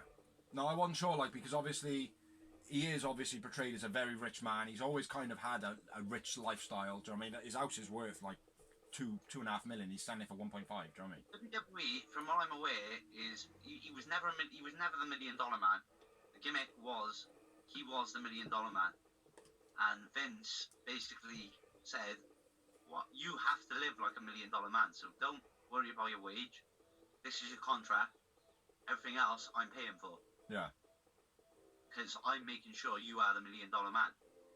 So there could be some illegitimacy there. Possibly, I don't know. I don't know either. That's why I wondered, like, because if I was told from what I've heard from Bruce Pritchard, who's obviously one of the main writers back then, Ted DiBiase himself, and I've read it in a couple of books because he got a lot of heat for it because obviously he was the $1 Million Man. Yeah. That was his gimmick. Like, I mean, and Vince was literally paying for everything. Yeah. He had wage, so he didn't have to pay for his hotel. Yeah. But all the other guys did. He didn't have to pay for his limo. Vince paid for everything. He made sure the gimmick was the gimmick. See, that makes me think that if Ted DiBiase is involved in a big, massive embezzlement thing over money, and he is playing with big amounts of money like that, it makes me wonder if something was being off the side by Vince McMahon via a third party. Yeah. Do you know what I mean? Like, I'm just speculating here now, man, but I would 100% on my heart investigate Ted DiBiase along with Vince McMahon with whatever is going on there. Do you know what I mean? Well, Vince McMahon is shady as fuck. There's too many dark sides of the rings enough with Vince McMahon's name in it. Yeah, exactly. So, yeah. See. Mississippi investigators, go knock on Vince McMahon's door. So what's your next bit, man? Drew Galloway. Oh, Drew McIntyre, sorry. Flashback to TNA. Yeah. Flashback to his real name.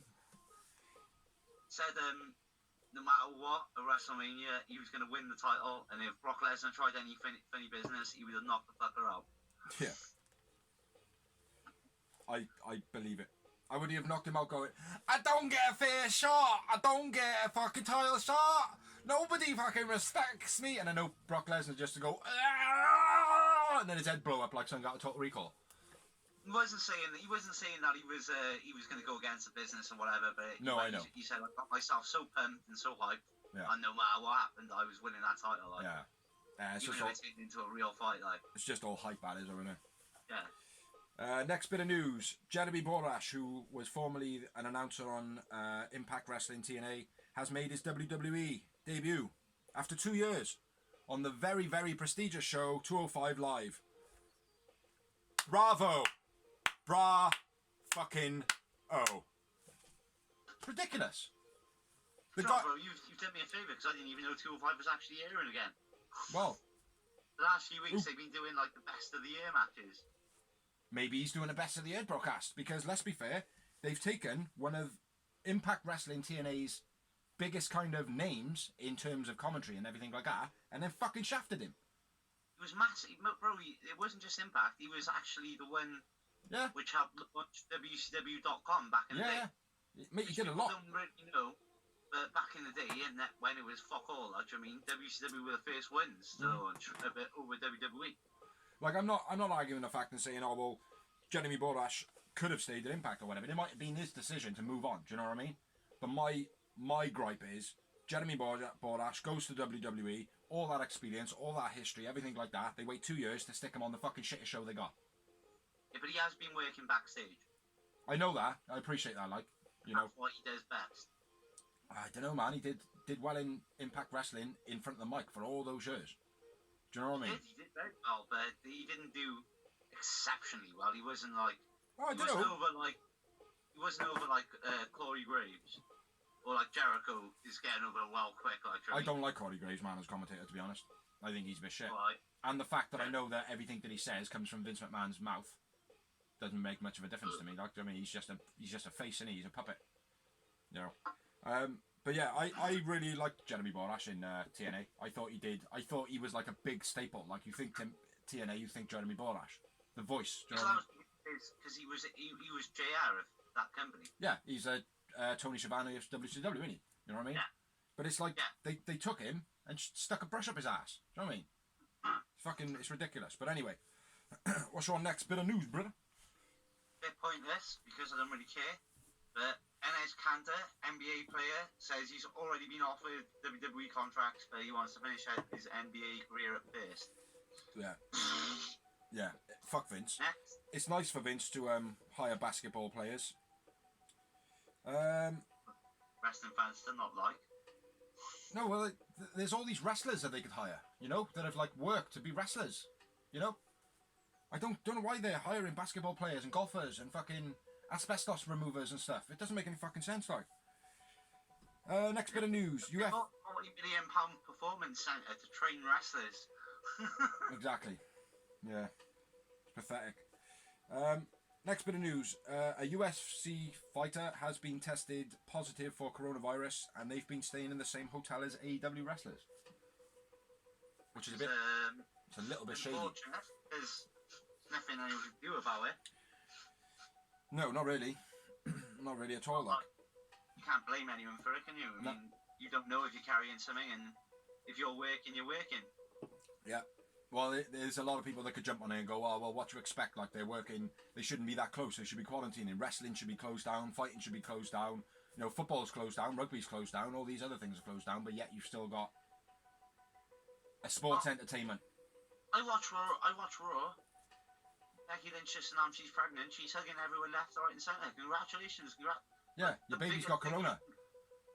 Yeah, like, I mean, Yeah. No, the biggest thing, like, I mean, the weakest thing is babies, isn't it? Kids and all the people. I don't know if it's unborn babies, but yeah, certainly some, you know, along those lines. But yeah, it just fucking bullshit, like. Yeah, it is unfortunate. Hopefully none of the AEW roster get any illnesses or anything like that, so fingers crossed. Or anybody. Or anybody, yeah. You know. Maybe Vince. What you got next, man? Impact re-signs Su Yung. Thumbs up. Thumbs up for that. But they also re-signed Crazy Steve. Big thumbs up. And they got a new signing in Tasha Steelz. We'll see if it is a thumbs up. It was wrestled for a lot of random independent companies, which I'm not too familiar with. Yeah. Or not familiar with at all. But she's also been seen on NWA quite a bit. Nice. Well, I will look out because I have been watching Impact again now. It's okay. They need to get rid of what's his name, Mike. What's his name? I've forgotten his name. Mike Eldridge, I want to say. Mike Elgers, Mike Eldrin, Michael Elgin. Michael Elgin. The 90s guy. Oh, Mike Elgin. Mike Elgin, yeah, I need to get rid of him, shit. Next bits of news. Carl Anderson has trademarked Chad Too Bad, which I believe is his Rocky Mountain Wrestling. Southpaw Wrestling. It's his gimmick in there. I've forgotten Hawkins' first name. Chad Hawkins. Kurt Hawkins. Kurt Hawkins has trademarked Never Defeated and Prince of Queens. Don't know what that's in relation to.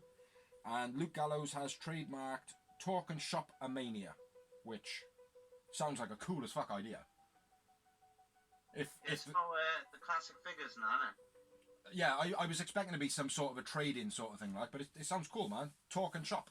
They had a show like that on the network. Yeah. They got cancelled. They were like buying like proper old school figures, like Macho Man. But they were specific figures, not just. Right. Okay. Then I've got another bit of news that goes along that. Then, Triple H and Stephanie McMahon have just announced that they're going to be doing their own kind of roadshow show, going around trying to buy all old stuff off people around America. What, wrestling stuff? Yeah. Or anything old? Anything that's kind of like promotional wise for WWE, WWF, anything associated with it, cereal bars, spoons, fucking anything, you name it, they want it back. Now that sounds like Talk of Shopomania to me. Yeah. What the fuck is wrong with him? Can he not come up with anything of his own? Honestly, fuck me. That is naughty, man. That is proper naughty. Fucking terrible, man. But, do you know what? I'm fed up of, like, making excuses. Well, look, I'm a massive WWE guy. Yeah, I know. But fuck Vince. Yeah, fuck Vince. Yeah, it's not WWE. I haven't got a problem with WWE, mate. Not at all. I've got a problem with Vince. Now, I could sit here, right, and name a load of wrestlers. I love the wrestling WWE. Exactly. I don't want 1 ounce of my input or viewing figure or money or anything going towards WWE. Nothing. Not until Vince is fucking dead. I don't care. You say I'm a bad man, I don't give a shit. When Vince is dead, right, that company will go through the fucking roof. Until he's dead, it will keep going through the floor. You would prefer it if he retired. Yeah, into a coffin. Do you know what I mean? No, mate, that's pissed me off now, that has, man, because I didn't actually clock that. I didn't clock that, man. It's the same as like, oh no, Matt Hardy, we don't like your ideas, we think you're stupid. Next week, Undertaker vs AJ in a fucking thingy match. Do you know what I mean? It's a piss take, mate. It's a bit different. They were forced into that, weren't they? If there was no corona, that would have been a normal match. Or it would have been a coffin match. Or maybe so. But now there's talk of them doing it regularly. Whether or not whether or not the corona is around or not. They're looking to. It's been successful.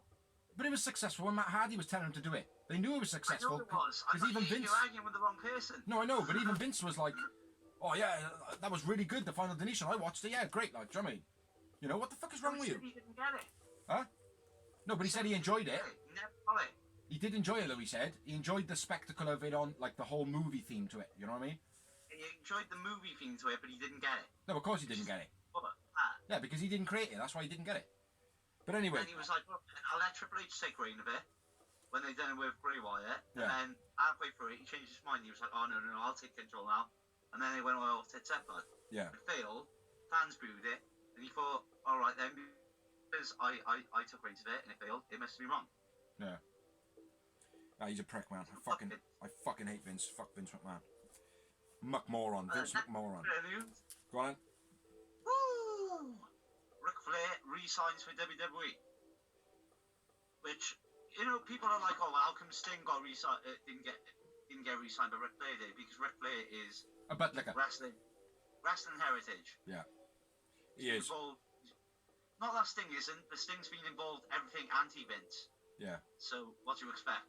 It's not like Ric Flair's going to go anywhere else now, man. He's too... I don't want to say ill, because he's not ill, because he's obviously quite healthy at the moment, but he's too ill. You know what I mean? He's too... I think that he needs somewhere now cushy, so he can just relax, retire, and be happy, like, I mean, in the place that he knows, like, I mean. Plus, he's probably got so much fucking information on Vince that Vince has got to pay him. Do you know what I mean? So, next bit of news. Oliver Luck, who is suing Vince McMahon for unwrongful sacking from the XFL, is, I don't know whether it's called counter-suing or whatever, but basically Vince McMahon has turned around and said that he was fired for gross neglect, saying that he was told not to hire people with criminal backgrounds, which this Oliver Luck did, and also in the beginning of the pandemic apparently he didn't handle his business very well, something regarding his iPhone or something like that, I don't fully know, but yeah, they're basically making him a scapegoat. Yeah. I think. There probably is some legitimacy in what he's done, but the guy that he probably signed that had a bit of a criminal record probably would have been like quite a high profile player maybe. You know, but Vince has gone, oh fuck, I can't afford this lawsuit. Oh yeah, he was using his iPhone while he worked. Or some fucking shit like that, do you know what I mean? So, yeah, that's how though. Got any more? Yeah. The Rock wanted to work with Curtis Axel, which is Mr. Perfect Son. That's The Rock Recently right released. there. Yeah. Yeah. He wanted to work with Curtis Axel. Mad that, isn't it? Huh? I said it's quite mad that is, because it's not... Curtis Axel's not... Like, I know he's got heritage. Curtis Axel, The hold Rock on. saw talent in him, obviously. Otherwise, that's what I'm saying. That's what The Rock said. He saw talent in him. I am thinking he's a second generation or third generation wrestler, isn't I, Kurt? Yeah, he's Mr. Perfect Son. Mate, my brain completely lapsed me and I was thinking, hold on, I've got the wrong name here. When I say the name Kurt Hennig, Yeah, that's it. same person, right, that's why I was getting a bit confused, right. That's quite mad, mate, when you think about it. You know, Yeah. The Rock saying that, considering, if you look at his career in WWE, it wasn't anything spectacular. No, You know? it was shit. Yeah, it was just, you know, oh, it's Mr. Perfect Son, like, do you know what I mean? But, yeah, he was good in BT. Yeah. That's the same person, isn't it? Yeah. Yeah. But, yeah. Good. So Nice of The Rock to say so. He had runs. They were just so forgettable. He had talent, mate, but the guy didn't have a character. Maybe he was WWE though. Bottling that character up, like I said, like, you mean? Could have been. But still, though, he, like... How can I, like... I don't like Cody that much, right? I don't rate him highly. Cody stole Stardust. He was given a gimmick. He went with it. He oozed that charisma through it. Do you know what I mean? He built himself through it, whereas, you know, Listen Kurt to the Axel name, didn't, you Curtis know? Axel. What gimmick is in that? Straight away, like, it's just a boring name. It's Yeah. just an average so is- American name, like. So is Kurt Hennig, like, do you know what I mean? But he's not going to be like Mr. Perfect Son or anything like that, like. Anyway, that's big by The Rock, though, giving him that accolade. My last bit of news is Sami Zayn loses his... Or he gets his belt taken from him because he's not able to defend it, Yeah. I believe. I didn't actually read the report, I just knew that Sami Zayn has been relinquished and they're starting the tournament. The pandemic thing, you can't get wherever he is, you can't get out, basically, I think. Yeah. Which is fair enough, they've done it many times before, you know. Yeah. So, that's my last bit of news. You got any more? I got one more bit. Yeah. Which is SummerSlam, the biggest show of the summer. Is they're looking for a new venue so they can have fans. Yeah. Understandably, I think it's a WrestleMania. It's WrestleMania too. It's the actual arena that made the decision, wasn't it? It was like they're basically nothing's happening, like, so change it.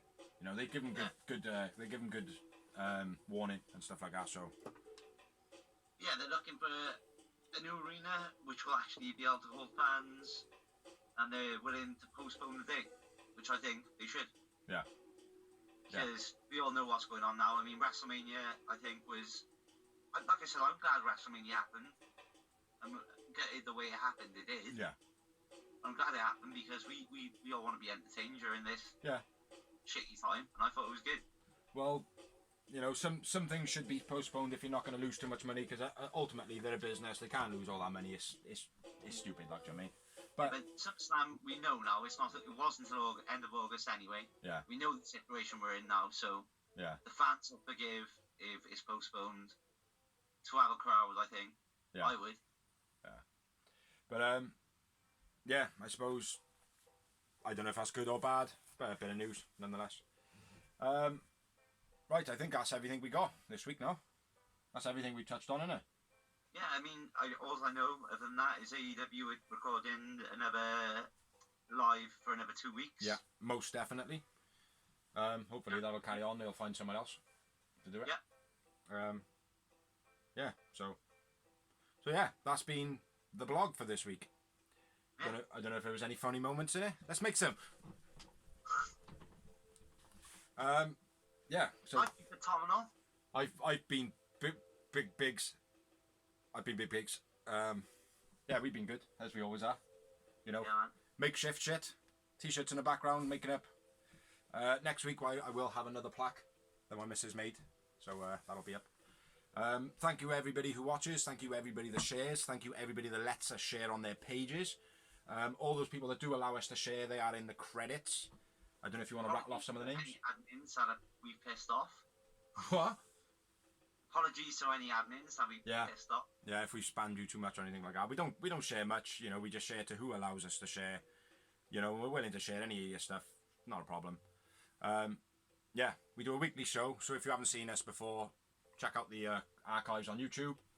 Yep. And yeah, have a watch. Like, tell us what you think. Tell us if you like it. Tell us if you don't like it. Tell us what you think we could do better. Tell us if you want something in it. Tell us if you want us to tell you to fuck off.